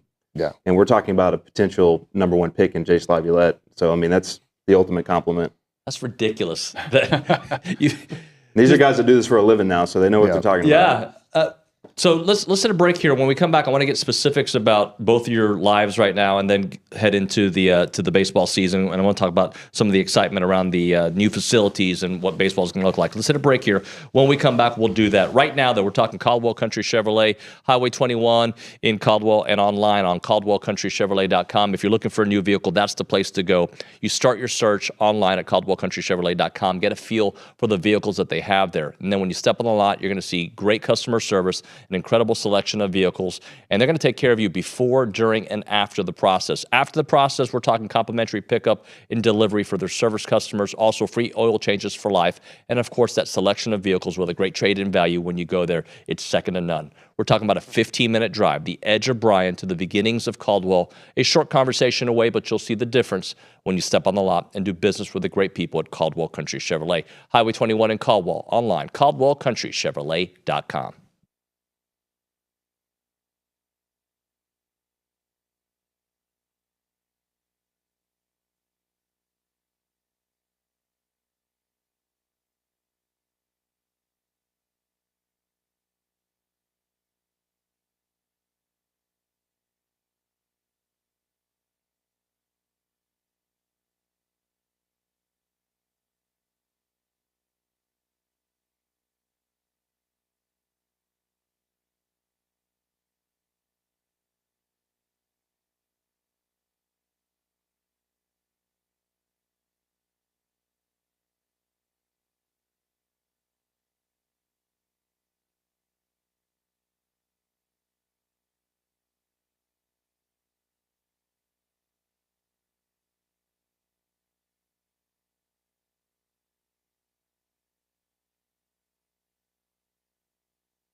Baseball guys talking baseball here on TexAgs Live, presented by David Gardner's Jewelers, Rollo Insurance Studio, JB Miles, Brodie Greene. Of course, we've got Ryan Brauninger and Richard Zane with us. All right, let's start off with JB. Expectations. All right, when you have high expectations, number 1, number 3, number 5, whatever, top 10 expectations, but especially top 5 expectations, how does that kind of go into preparation for a season and having to weather all the accolades?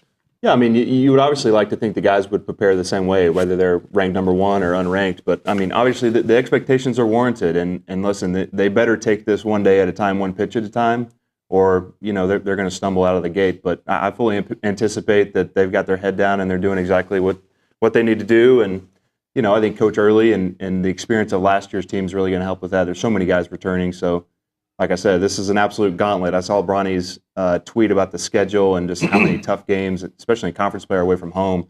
You literally have to take this one day at a time. You'll get yourself in trouble, but I fully anticipate that's what they're going to do. Brodie? Yeah, I think it's a different perspective from this side of it as opposed to the guys over there. I mean, they've got their daily routines, and the season just, you know, flies by, and you get, a day off each week, and that's it. And you're doing the same thing nonstop each week. So I think over there, the expectations, they know they're there, but the expectations were there that last year, you know, and the guys were performing. I don't expect anything different from that side. From this side, you know, we just got to take it one day at a time as well. Like last year, these guys went undefeated midweek, non-conference. That doesn't happen every year. You know, that's wild for that to happen. So if there's a midweek or a weekend series where you drop a game, you know, that's more to be expected than to not. So I think from this side, you got to take it a different lens than over there. But those guys are going through the routine every day. So the expectations, they know they're there, but I think, you know, it's just another day and they'll perform. Well, I think it speaks to the level that the program has risen to as well, that you come to Texas A&M, the expectation, you guys know, whenever you walk into the hallway at Bluebell Park, there's an Omaha sign right there in front of you. That's the expectation of this program.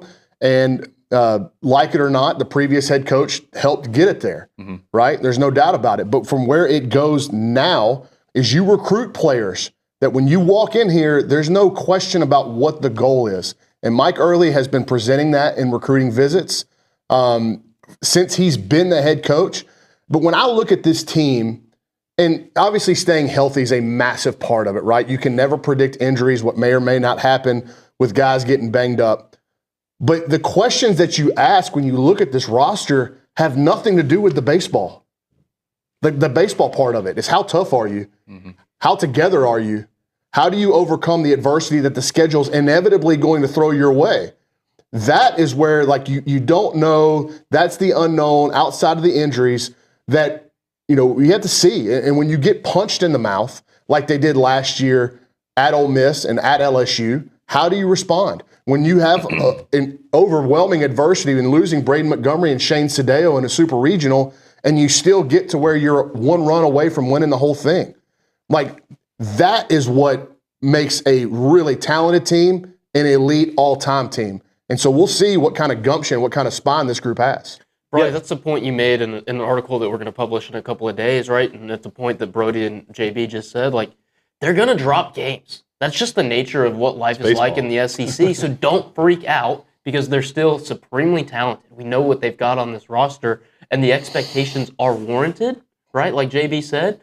But what I like about the guys who you've had come through, and if you're a Texas Aggies United subscriber, you've heard the interviews, each of them, to a guy, has acknowledged the fact that they're the number one team, says they're not shying away from it, they like it, and it's just more of a reason to go to work each and every day. And I like that, and that's what gives me confidence that they're going to be able to, you know, live up to those expectations. So I want the entire panel, and maybe Bronny, you start us off. If you have some thoughts on this, where could they be vulnerable this year, and where could they be better than expected? Well, on the field, we talked about some vulnerability, just the off the field. How do you handle the adversity of a season? But on the field, look, there's still an ongoing battle at first base. I would lean Blake Bender up there, and we saw him play a little bit to start the season last year. Didn't get off to a great start and then kind of got buried. But he has been sensational once again in the preseason. When the lights come on, he's got to be good because Matt Bergevin's pushing him. I think behind the plate is where it's most unsettled. And if you look at the last few years, they've gone into the season with an everyday catcher. Now, in 2023, it was a 17-year-old named Max Coffer and really was kind of up against it just from a youth standpoint. But with Troy Klontz and Jackson Appel, you knew who your primary catcher was. I think they're still working that out right now. And they've got 3 guys that can do some different things. And thankfully, you should have enough firepower around them that managing the pitching staff should be priority number 1. And whatever you do in the batter's box is just the cherry on top of that. So that's where some vulnerabilities are. And then obviously we can talk about, I don't know that you replace an Evan Aschenbeck or a Chris Cortez, but somebody's got to get those outs. Yeah, that's where I was going to hit. Somebody said it this week when Evan went in the game, it was kind of like everybody took a deep breath and it was like, we're going to get outs. This guy's going to throw over the plate. We don't have to really, worry too much. So who's going to take over that role as the go-to guy late in the game, I think is the big part on the staff. And as far as the lineup, I think it's just as deep, if not deeper, than it was last year. We talked about Braden. You can't really replace a guy like that. Right. But I think as the guys they brought in, I think the roster is deeper. The problems with first base of who's going to play is an incredible problem to have because you got 2 guys that can bang. So I'm excited to see it. And, when those younger guys get those opportunities, you talked about TK, Farr, when those guys get those opportunities, I think, it's going to make it even tougher for Mike to get guys in and out of the lineup because they're going to perform. So I think it's a good problem to have. But as far as the staff, I think that's kind of the unsettling, kind of vulnerable spot. Yeah, Richard, for me, I think every GM in Major League Baseball would tell you that they build their rosters, build their team up the middle, right? The catcher, shortstop, center field. And then you kind of, have complementary pieces around that. I think we've got center field and shortstop nailed down. Catcher is the captain of your defense, right? So I think catcher is very, very important. Whoever's going to, take hold of that job is going to be super important. And then I also believe it starts and ends with starting pitching. I think when you go up against the teams in this league, it's 3 quality starters. And, you're going to face a first or second round guy on Friday night and maybe on Saturday night. And if he's not a first or second round guy this year, he will be the next year. And so, I think we feel very good about where we are with Ryan Prager and Justin Lampkin. The returns on him have been phenomenal. But I think that third starter and then catcher for me is kind of where I'm looking to see what happens. Is Swanson back healthy? We'll see. Yeah. I wouldn't kind of – I would imagine the staff is going to go into the year not expecting it. And then if he's able to give you something, surprise. Yeah, it'll be he still possesses one of the most unhittable pitches on the staff with this and with the this slider. experience. I mean, you can't. For sure. Before we go, we got to talk about the facility. Yeah. The new facility. Can I, before you get there, can I say my piece? To JB's point, starting pitching, absolutely. Ryan Prager, Justin Lampkin, I know they really like Miles Patton too. They've also got other options to fill in the bullpen. The rotation. For me, it's going to be the bullpen. As Bronny said, you can't replace Aschenbeck and Chris Cortez. Those are 2 of the best bullpen arms you've ever had come through here. But they've certainly got options. They're really excited about Clayton Freshcorn. Right? Mm-hmm. It's pretty electric. The heater's been up to 97, and the slider's been like 2,500 spin rates. Insane stuff. And then Isaac Morton, they say he's got 2 pitches that guys haven't seen metrically. And Caleb Longley told us last week it's like Greg Maddux stuff, but 7 miles an hour faster. So that's insane. So that's all I'll say. Bronny, sorry to cut you off. No, you're good. You're good. Well, let's hit that because it was yesterday the Board of Regents did approve the upgrades to the player development side. So just how important we know it's important, but I guess from a player perspective, why is it so important? Yeah, what's it like hitting the cages in summer? Same cages, I believe, that we had when you were here, right? Yeah, that hasn't changed. None of that has changed. Obviously, we got the new stadium in 2012. Brodie wasn't able to experience that, I don't believe. No. But listen, it's super, super important. I mean, it's what these kids, look, it's a bright, shiny toy, right? And if you're 15, 16, 17 years old, that's what you value. Relationships with coaching staffs going to Omaha and the facilities that you get to get better in. So I don't think it can be overstated how important it is. It's long overdue. In this new world of NIL, a lot of these universities are having to pick between facility upgrades or NIL, right? And I think A&M is in a advantageous position where they don't have to choose. They can do both, right? And I think that's something that can set us apart. And we have got to desperately catch up to the Arkansas and LSUs of the world. And this project getting approved is a first step towards doing that, and I'm super excited about it. There was a massive gap and a growing gap between what Mike Early had to work with from a player facility and amenity standpoint compared to Fayetteville, Austin, Baton Rouge, Starkville, Tennessee, everywhere, Knoxville, everywhere in the league. And it was growing. What he did in the 2025 recruiting class with essentially one hand tied behind his back was incredible and really, really admirable how they closed. But it was untenable to expect him to do that year after year. Like JB said, A&M is paying players. They are competitive in the NIL market. We had some people on the message board saying they should take that money and put it toward paying players. They are. But what you are going to have to do as that gap in facilities kept going, Arkansas can pay players, LSU can pay players, Texas can pay players. But as the gap in the facilities grew and grew, that only meant that your NIL budget was going to have to go up and up and up to fill that gap between the facilities. And so I think this is money well spent, even in the NIL era. A&M's paying players. They're very competitive in that market. But what you were going to ask Mike Early to do in the face of all the stuff happening around him in the league, it was not going to be feasible for him to continue at that level. People are subscribing to the idea, at least in today's college athletics, that facilities no longer matter. This is a sign that A&M, the powers that be at the university level and the athletic department don't agree with that at all. If you had seen what Texas has been putting out about their facility on social media, that place looks amazing. And it's a direct shot at A&M. And A&M doesn't have anything even close to that. Those videos put out by Texas baseball were not a coincidence. They were a recruiting shot at Texas A&M when there were times when, to be quite frank, recruits couldn't even visit certain aspects of the player facilities because pest control was in there. Yeah. So A&M's taking the step to catch up to Texas. Arkansas's facility is considered the gold standard of player development facilities in college baseball right now. The price tag on that, $27 million, A&M $28.3. So A&M right there with the Hawks. Gentlemen, thank you very much. Let's do it again, all right? Yeah, that's good. We'll hit a break. We'll do Around Aggieland on the other side with Kay Naegeli. It's TexAgs Live.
TexAgs Live, presented by David Gardner's Jewelers, Rollo Insurance Studio. It's time for Around Aggieland, presented by Norman G. State Bank. Norman G. State Bank, rock solid banking. The website is normangstatebank.com. And with that, we've got Kay Naegeli. I know the baseball boys just got us excited about 7 days away from the Michael Early era. Want to go to the other side of the diamond. We're talking Aggie softball. They had their opening day just last night. A&M had a pair of run rule victories, taking down Utah State 11-5. Actually came from behind in that game to win that one, and then Purdue 10-2. It was a school night. You know, the Aggies had to send everyone home early. So that was great to see from Trisha Ford's Aggies. Maya Perez and Mac Barbara had a day yesterday. They combined for 13 of the team's 19 RBI. Maya Perez, you see those 4 out of 5, 1 homer. I believe Mac Barbara had she had another one as well, and she had a lot of power. Gonna shout out an interview I did with her last week because it was very good. She was awesome to talk to, and I think she's going to be a huge contributor for Aggie softball this season. Looking forward to that. They will play number 19 Baylor tonight at 7 p.m. That will be their first ranked opponent of the season, so should be a good test for Trisha Ford's Aggies. Moving over to the hardwood, A&M men's basketball. The 10th-ranked Aggies will head on the road to number 15 Missouri. That is a 2:30 p.m. tip on Saturday. And then on the women's side, unfortunately, their losing slide reached 4 against Auburn just last night as they lost 65-52. With a 13-point loss, A&M has yet to win a true road game this season in 6 opportunities, so hopefully they will have a chance to do so next week. But the Aggies will return home to face Missouri, both teams facing Missouri. That will be on Sunday, and tip-off is set for 3 p.m. Want to just quickly hit on a couple other sports. Men's golf won its second consecutive tournament, winning the Seat Best Invitational following Tuesday's action. And then on the women's tennis front, they will head to the ITA National Indoor Team Championship, looking to have some success there. They will get going with playing host Illinois. Also have some men's tennis, some track and field will be home this weekend, and equestrian will be on the road as well. Awesome stuff, KK. Appreciate you. When we come back, Billy Liucci, I hope, in New Orleans. That and more. It's TexAgs Live.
And we are back. It is TexAgs Live. We are presented by David Gardner's Jewelers. We are in the Rollo Insurance Studio, and we go to the Buppy's Catering Hotline. We are joined by Billy Liucci, the executive editor and co-owner of TexAgs. Billy, good morning, buddy.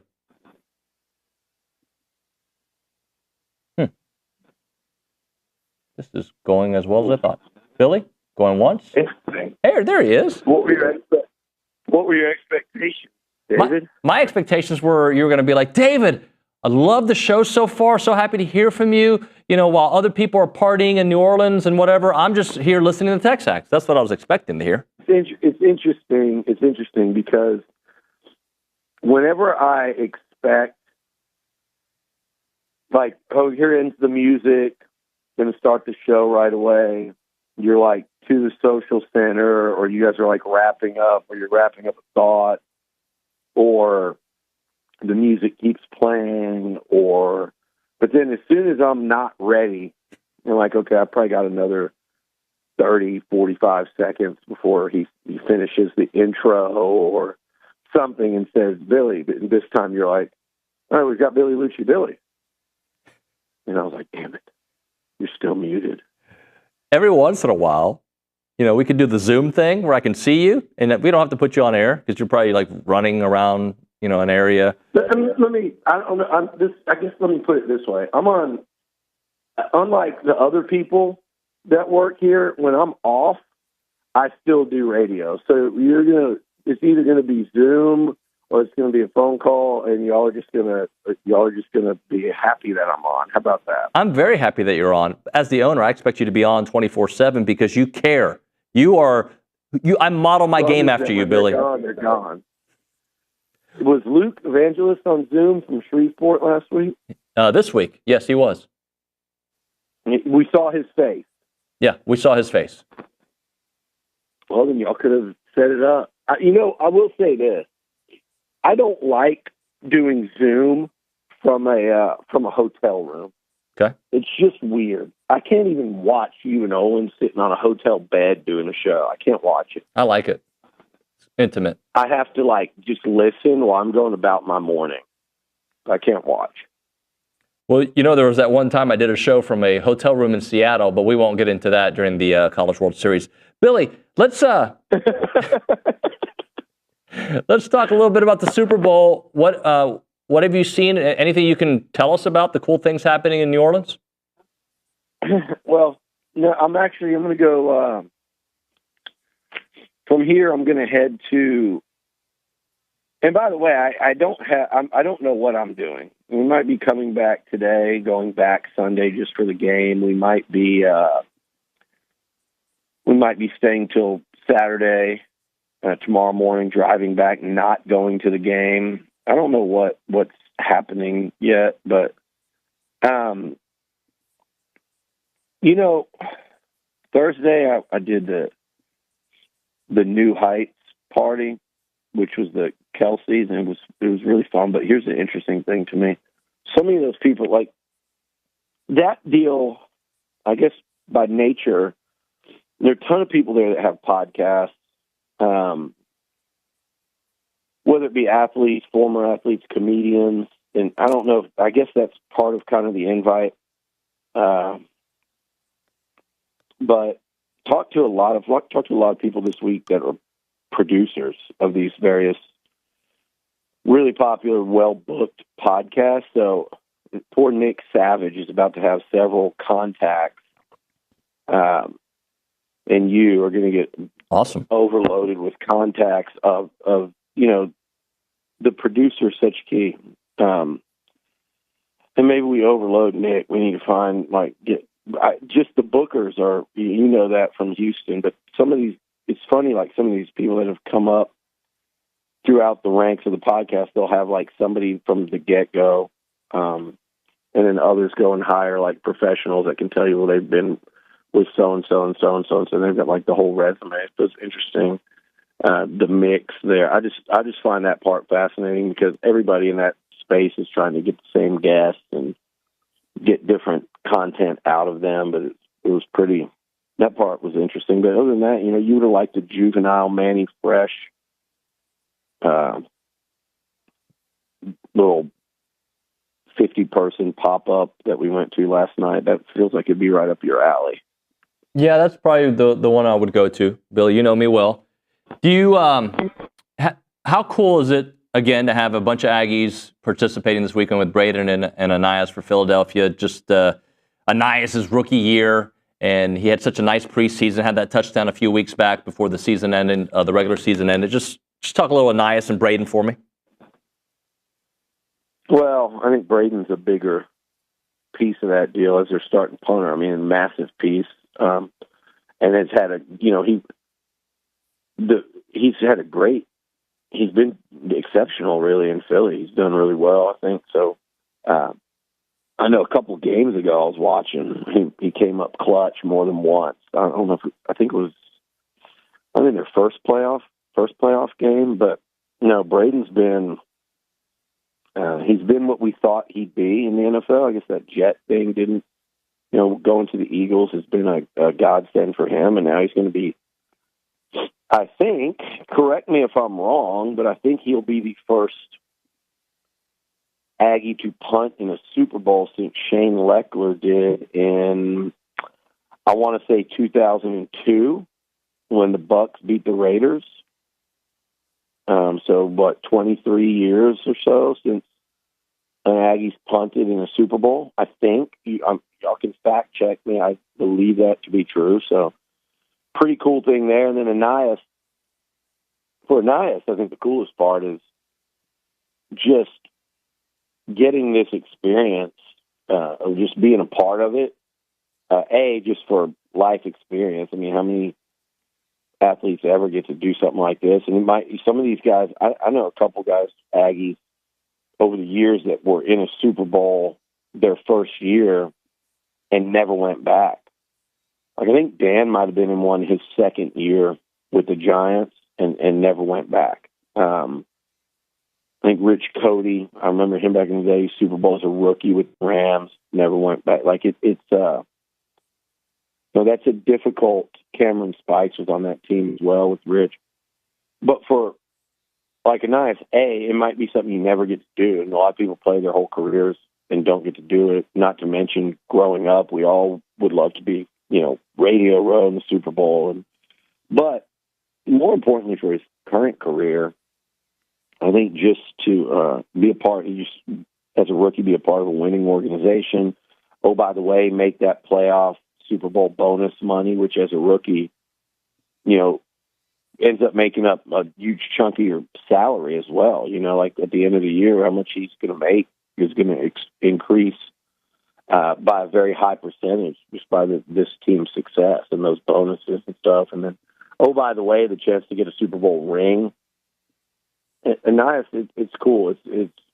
I'm really happy for him that he's a part of this. But I mean, his playing future is ahead of him. So it's just a matter of like watching that position with the Eagles, watching, can Aeneas stay healthy, and if he does, and then, in the NFL, we know how much attrition is at a given position in any year. So cool for him. I think it's awesome. That's why you love seeing Aggies get drafted by, all these great A&M players that are more projectable to the NFL that go in these top 10s.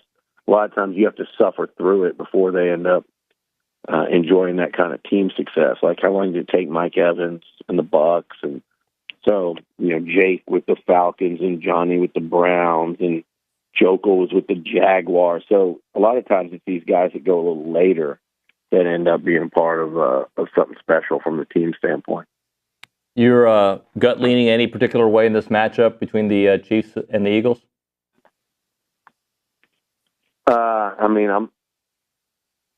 It's weird. Like, I think when I look at the Eagles, Saquon Barkley will be the best player on the field outside of one, Patrick Mahomes. But I think in terms of potential single game impact, he probably is the best. I mean, he's the best in the NFL this year. Mahomes, though, at the end of the day, man, I have a hard time betting against Pat Mahomes. And Patrick Mahomes versus Jalen Hurts, two Texas quarterbacks, obviously. You got White House and you got Channel View. Not place is known to produce a ton of big-time talent. You got White House and Channelview. And, it's Jalen Hurts' second Super Bowl, and he was in at least one, if not two, national title games. The dude's been so much more than I ever expected. I wasn't that worried about whether A&M was able to flip him from Bama late or not. Honestly, wanted him, didn't think it was like the game changer it would have been in hindsight. And, hell, he didn't finish at Bama as a starter. Had to go to OU. Look what he's doing. It's been a pretty incredible career for him. It sounds, by all accounts, like he absolutely deserves it. I just think if you give me Pat Mahomes versus Jalen Hurts, and I know it's not as simple as that, but you're trying to look for some sort of edge that makes me go, okay, that team's going to win it. I think the Chiefs 3-peat. Billy, I'm going to jump to another topic here just because I hadn't fully read it, and I still haven't, but the headline from Ross Ellinger's article from yesterday, Monumental Shift, Power Conferences, not NCAA to control policing athlete compensation. A power committee conference administration took significant steps this week towards creation of a new entity that will govern the evolving professionalized aspects of college sports, a milestone moment in the industry's history. Kind of knew this day was coming. It's now here. Yeah, it's been here, and them doing that, it was a necessary step to have any kind of success in. I don't even want to say putting guardrails. I still don't even know if that's possible, but just to regulate and have just some kind of structure, and it was a necessary step. We've long talked about how the NCAA is kind of toothless in this stuff anymore. It's an ever-moving target, and now the key will be, do they have the right people in charge? And is everyone like-minded? And as much as you can when you have groups, but they've got to have the right people. Like, we could put together a playoff committee, and we could have, you go Expertinger, Seth, me, Steve, you, Olin, Kay Naegeli, you go Allie, Evangelist. I'm trying to combine. Do we call him Luvangelist? I like that. I'm trying to combine Lenardi and Evangelist. I'm trying to think of how best to do that, but we could have a committee of those people. Throw Nick Savage in there. You could put together that kind of committee, eventologist, and eventologist. Yes, put in the eventologist, or you could put in people that actually know what they're doing when it comes to selecting a playoff field. And one group's going to do better than the other because one group is, in theory anyway, more qualified. As long as it's not Ward A Manual at the top of the list, because if you have Ward A Manual, then your selections are going to be awful, which is what happened with Ward A Manual. But other than that, yeah, I just hope the right people, and I think there are a lot, just from talking. Hell, I wouldn't be opposed to them putting, Ross and just hiring Ross Dellinger away and letting him. He seems to be as well versed as anyone in this stuff. But you talk to enough people over the last few years, and there's a big difference when you're talking to people around college football. Whether it's, I've talked to administrators or ADs, I've talked to people I've talked to multiple university presidents, I've talked to regents, you've talked to coaches, athletes, assistant coaches, football and basketball coaches, baseball coaches, non-revenue coaches. Like, I know how it affects everyone, and I know the opinions and knowledge base of everyone I talk to. You learn that very quickly when you're talking to them. And you realize over the last few years, some people have a really strong understanding of this stuff and the impacts and where the trouble spots are and what parts of it are okay and beneficial, and then some don't.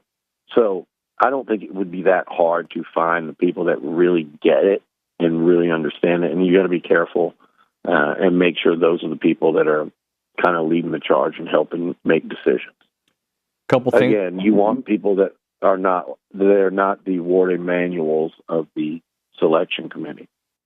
Couple things that caught my eye here on NIL regulation linked to schools or boosters will be regulated with penalties for athletes involved in deals not in line with fair market value standards and penalties for those violations. Athletes could face fines, reduction in revenue sharing pools, and suspension for violation of the new rules. Now, that's all a part of what they want to do. I don't know how realistic it is, Billy. It's going to be tough. It's going to be tough. You got agents and lawyers and, you know, the various states. It's very difficult, but I think some level of enforcement has to be there, or attempted enforcement has to be there. It's got to start somewhere, at least, put it that way.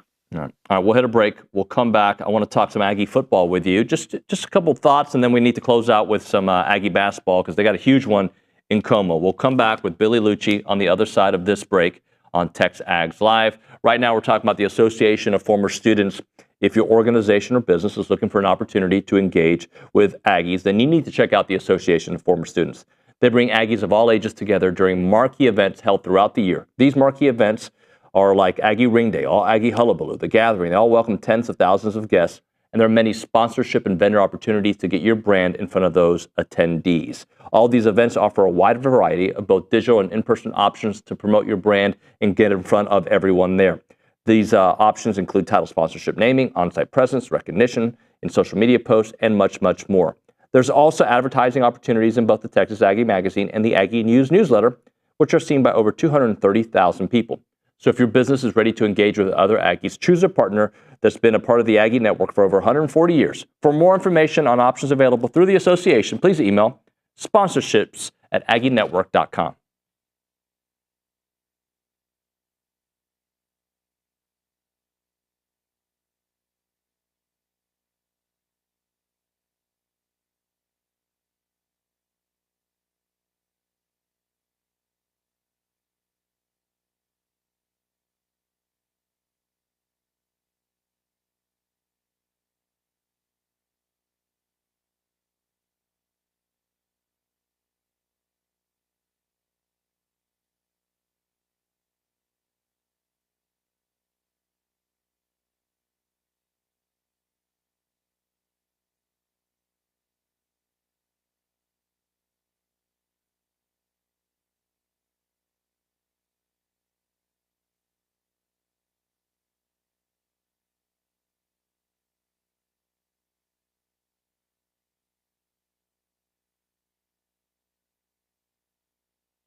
It is TexAgs Live. We're presented by David Gardner's Jewelers. We are in the Rollo Insurance Studio. We go back to the Bucky's Catering Hotline. That's where Billy Liucci is.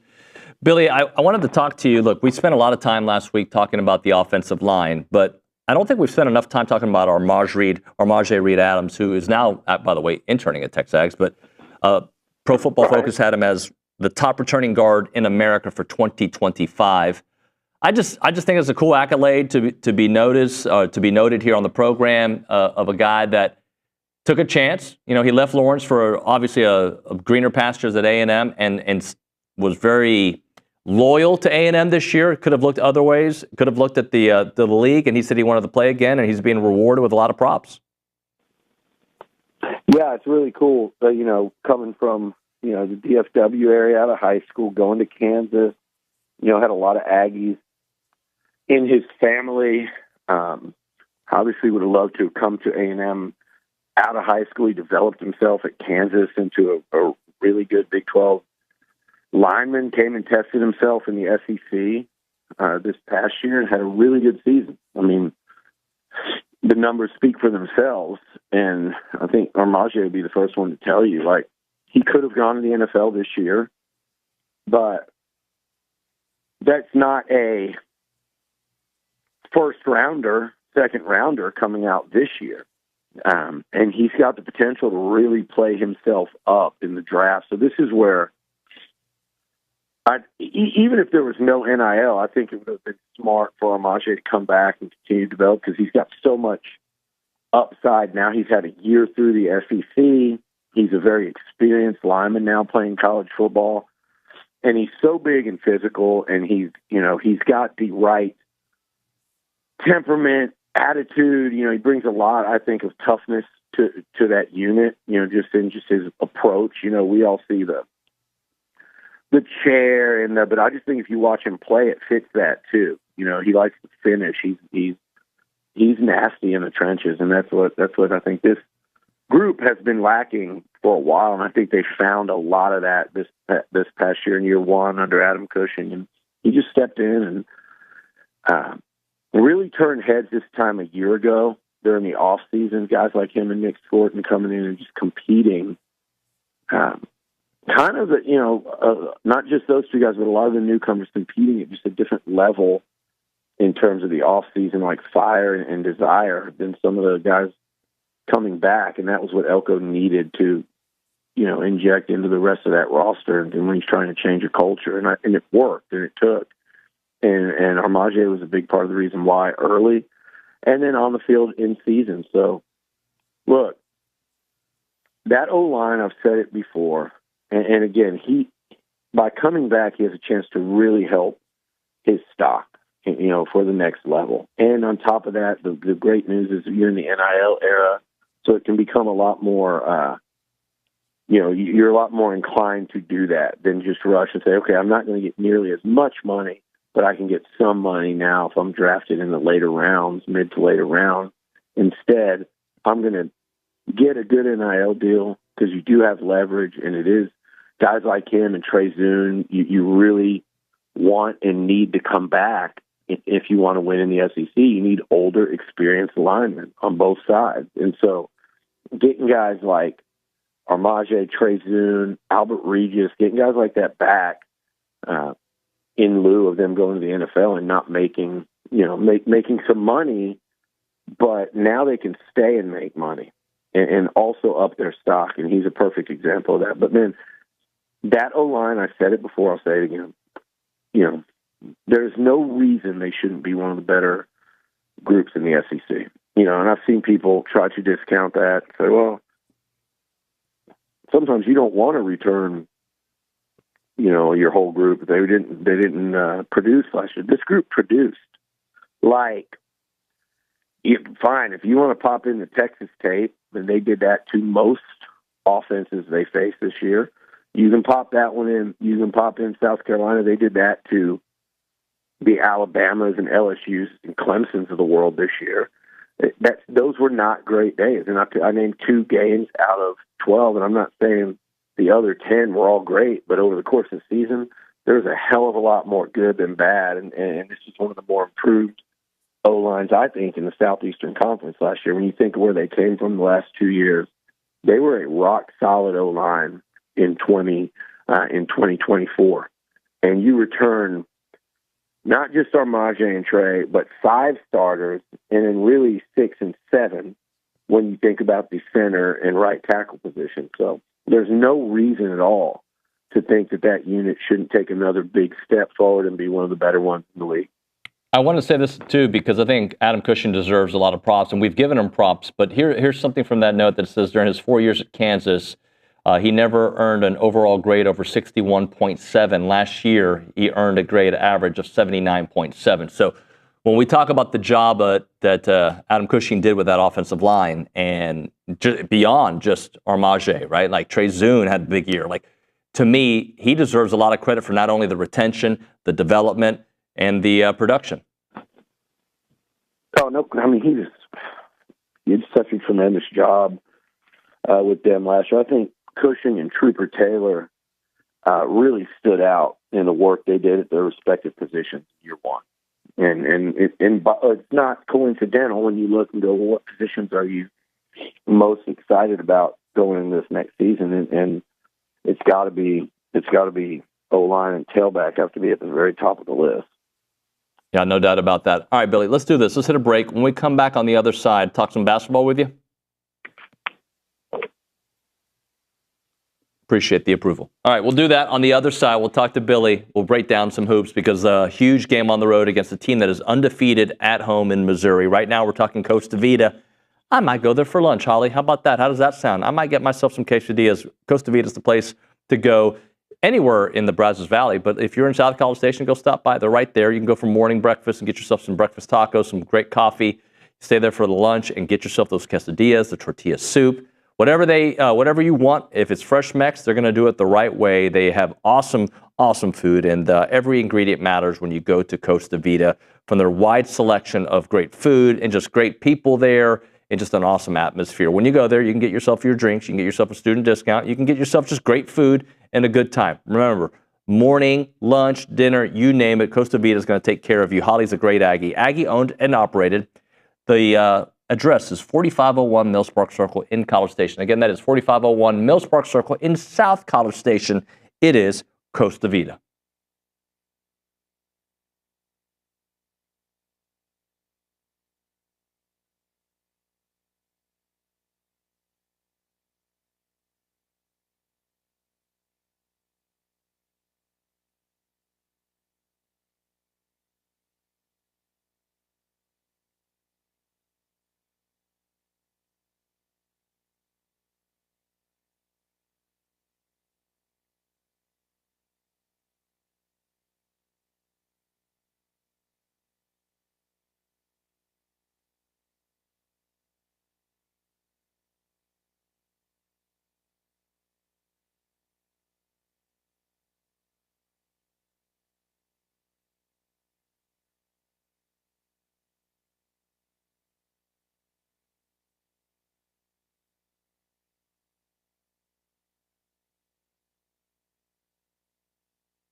TexAgs Live, presented by David Gardner's Jewelers, Rollo Insurance Studio. Going back to the Puppies Catering Hotline, that's where Billy Liucci is. He's in New Orleans. Billy, I know I mentioned basketball. I want to read this text that came in. David in Temple.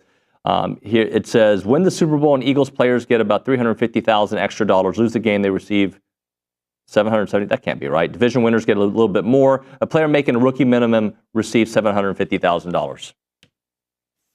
Just win, make more money, Billy. Sorry, I thought that text had a little bit more. I mean, I didn't know the exact numbers, but yeah, that was kind of what I was saying during that when you were talking about Man and Ananias. It's like that's telling you these young guys that are part of these teams that weren't drafted, first, second round. Gosh, it's significant money, for the team to advance. Significant money for these young players. Buddy, big game this weekend for A&M versus Missouri on the road against a team that plays so well at home, a team that can score, a team that's got several guys that can hit the three-point shot. A team, though, that physicality-wise doesn't match up well with the Aggies, but Aggies are going to have to shoot well from the free throw line, going to have to do what they do. Just some early thoughts before this one. Well, I think this is one where, both teams have their advantages. Missouri's biggest advantage being that they're at home. It really is. I mean, that atmosphere on Saturday, when you have we've seen it at Reed Arena a million times. In fact, I was at the Super Bowl last year in Vegas that weekend and watching A&M Tennessee from it was at the Gronk pool party, Gronk Beach or whatever it is, which I'm now wondering if they're having that this year. But watching A&M Tennessee play on the screen there, on the TV, is a big old TV, and nobody's paying attention but me. I'm sitting there. Actually, Johnny was as well. We're sitting there like watching A&M whip up on a top 10 Tennessee team, just throttle them at Reed. That was the Jace Carter dunk game. And we've seen it. Alabama came in here and had that happen to them. We've seen it over the years with Aggie basketball. A couple of Billy Kennedy's teams, Turgeon's clubs did it. Obviously, Gillespie. These when you're an unexpected, when you're not a powerhouse program you're in and you're out, or B, it's unexpected success, kind of whether it's A&M, who was supposed to go to the tournament but not be expected to be playing late for an SEC title against Bama a couple of years ago, or these teams that have tournament hopes, the places get rowdy. We see it all the time with Reed. It's going to be a circus in Columbia. It will be as tough an environment as Texas A&M will play in this season. It will be. In fact, it will be akin to Rupp Arena a few weeks ago when Kentucky fans were really excited. It will be akin to that. It will probably be crazier. It's so much smaller. That makes a big difference in I think, the atmosphere and environment. And as we know as Aggies, when you're hungry and you want to see that top 10 victory by your Tigers at home that are having a magical season. I cannot believe when I watched that team play. Can't believe they were 0-19 last year. I had to go back and double check. I know they gave A&M a problem in at least one of the. I think they had two meetings last year. I gave A&M a problem in one of them. It was the one at Reed Arena. Actually, it's shocking the jump they've made in year 1 to year 2 under head coach, and I think he's probably laid down SEC Coach of the Year at this point. So it's going to be really tough, but this team lives to do the things that are tough. Like that, I almost feel better, and I'm not guaranteeing they win this thing. I almost feel better about their chances against Missouri than you did going to South Carolina a week ago. And I'm just saying that because this team, when they're up against it, when they're doubted, when they're really challenged, when people are going to be kind of picking against them, that's when they're at their best. And so hopefully we'll get their best this weekend, because their best is good enough to go win and overcome that environment in a red-hot Missouri team. Now, I know they just lost to Tennessee a couple nights ago, but they are red-hot. So this would be a huge win, too, by the way. Forget about that Missouri's success is unexpected. they're going to sustain it. They're going to be in the tournament. It's going to, if you could go win this one on the road, man, it would rate right up there.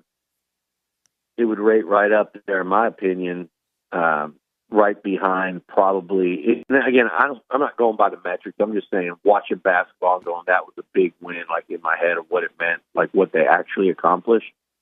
And I think Purdue is probably still one. I think I'm starting to think at Ole Miss is second, and then Tech neutral 3. But that one's debatable. It might be Tech neutral, and we all know that crowd wasn't neutral, but just the site, Fort Worth. But this would be a top 4 win of a really, really impressive resume, in my opinion. It would jump right up in there. If you won a road game at Columbia, it would be up there with the road win against Mississippi State. I mean, Ole Miss, hopefully Mississippi State later, and then certainly the one against Tech in Fort Worth. Billy, I was having a conversation with John Pugliese earlier, and we were just, not only does A&M usually turn it around, or turn it on, if you will, after Valentine's Day these last 3 seasons, but if you also look at that stretch, you have guys who have taken their games to new heights or a new way of playing. For instance, last year was Manny Obaseki, who stepped up and really became a key contributor, and you needed him every point that he gave you towards the end of the season. The year prior to that, Wade took his game to new heights, scoring 25-plus several times. And then the year before that was Quentin Jackson, who really carried the team on his back when they were falling, and won those 9 straight or 8 straight that it was, and got them to the NIT final. So this year, if it follows suit, somebody is going to emerge, if you will, and take this team to a different level. Yeah, it would stand to. But here's the interesting thing: you mentioned, 2 guys out of that list that are still on the team. Right.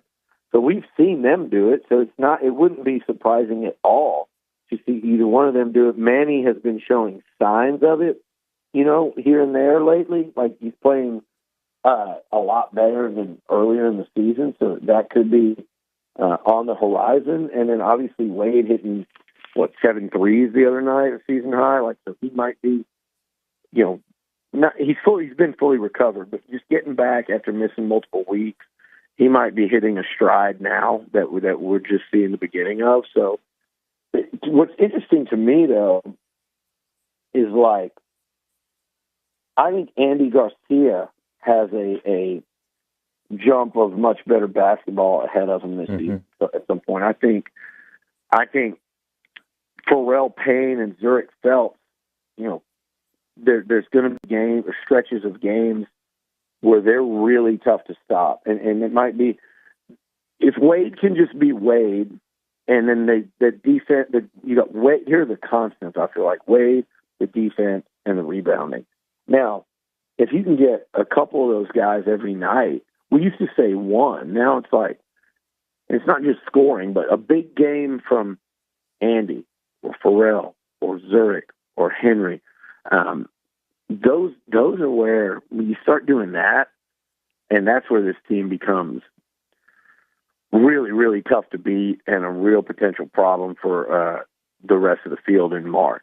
Like, if there was one thing I could see in that game tomorrow, it would be a big game from Zurich Phelps. Like, where he's finishing near the rim, making free throws, scoring a bunch of points, and not turning the ball over very much. If he could have one of those guys, I think that might be either he or if Payne's unstoppable inside. One of those 2 things. I think if Texas A&M wins tomorrow, one of those 2 things is going to be true.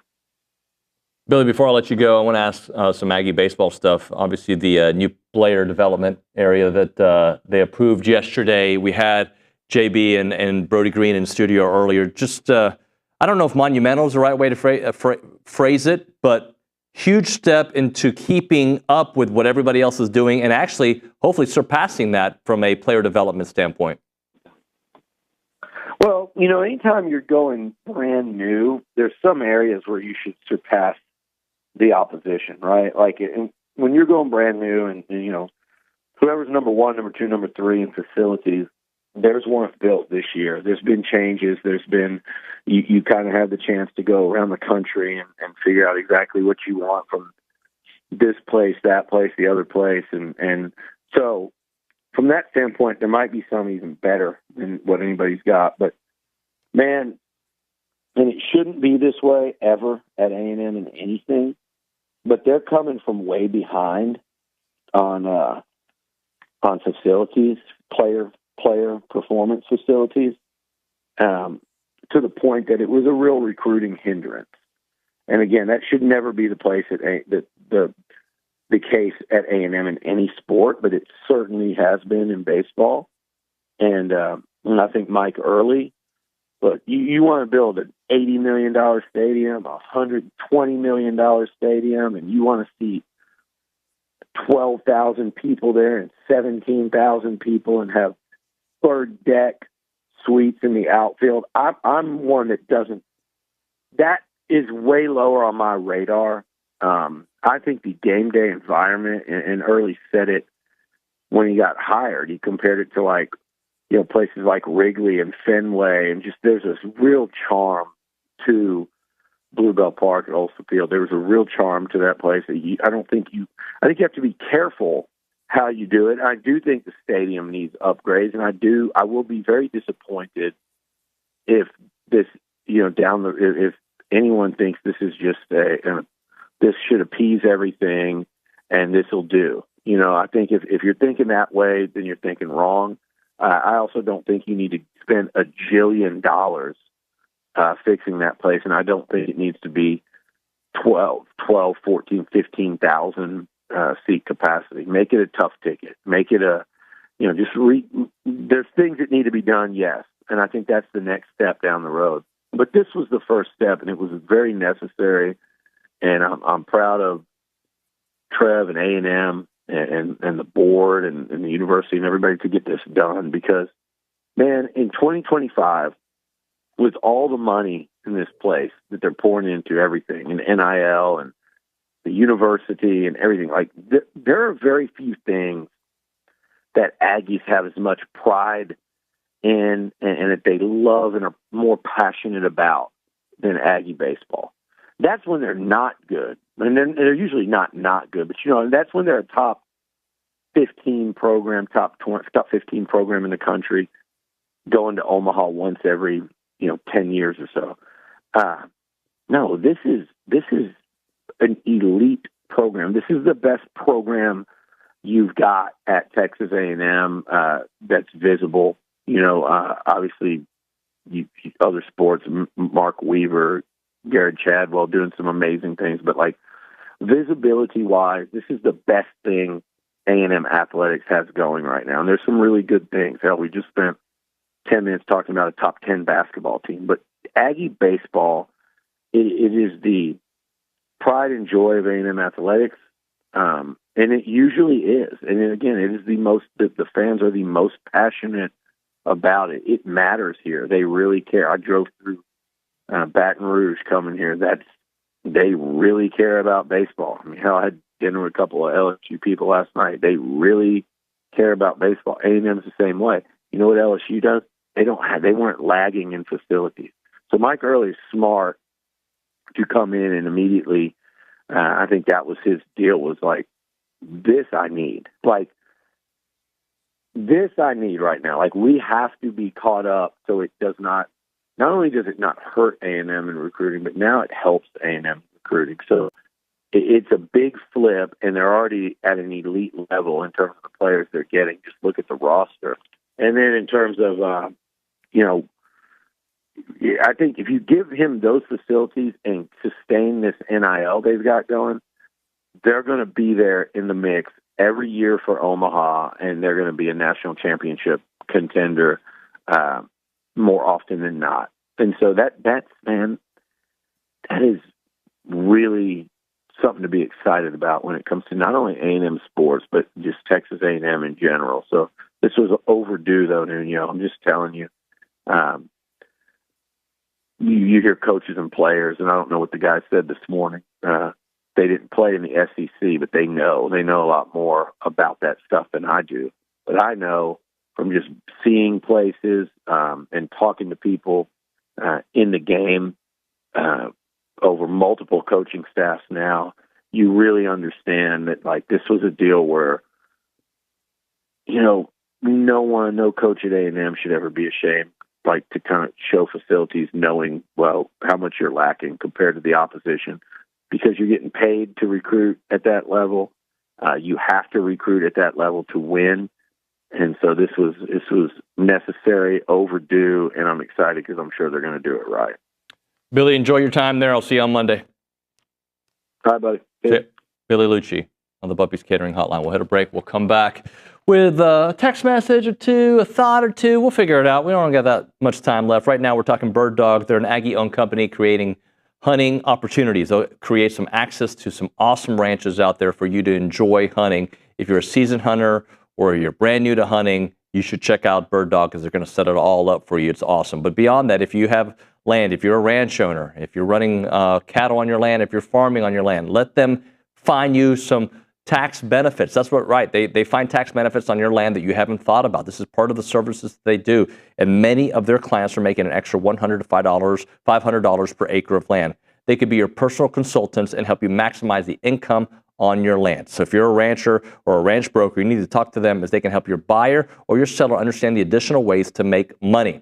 Remember them for all of your service hunting experiences and also for your landowners. Let them help you make money on your land. The website is birddogit.com. Birddogit.com. Please check it out.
TexAgs Live, presented by David Gardner's Jewelers, Rollo Insurance Studio, the final segment of the program.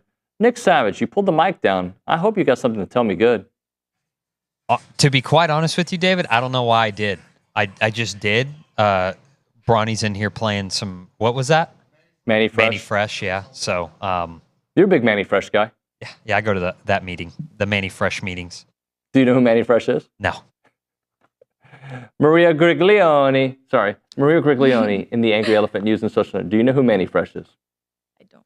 Yeah, I didn't think so. It's from 20 years ago. What do you have for us? I know there's some text messages that came up. Okay, so Jess from Louisville, Kentucky said, excited for the Ags this weekend. Buzz has won 7 of 9 games against Missouri, and we're on a 4-game winning streak versus Missouri. More importantly, we've won lots of games in their courts.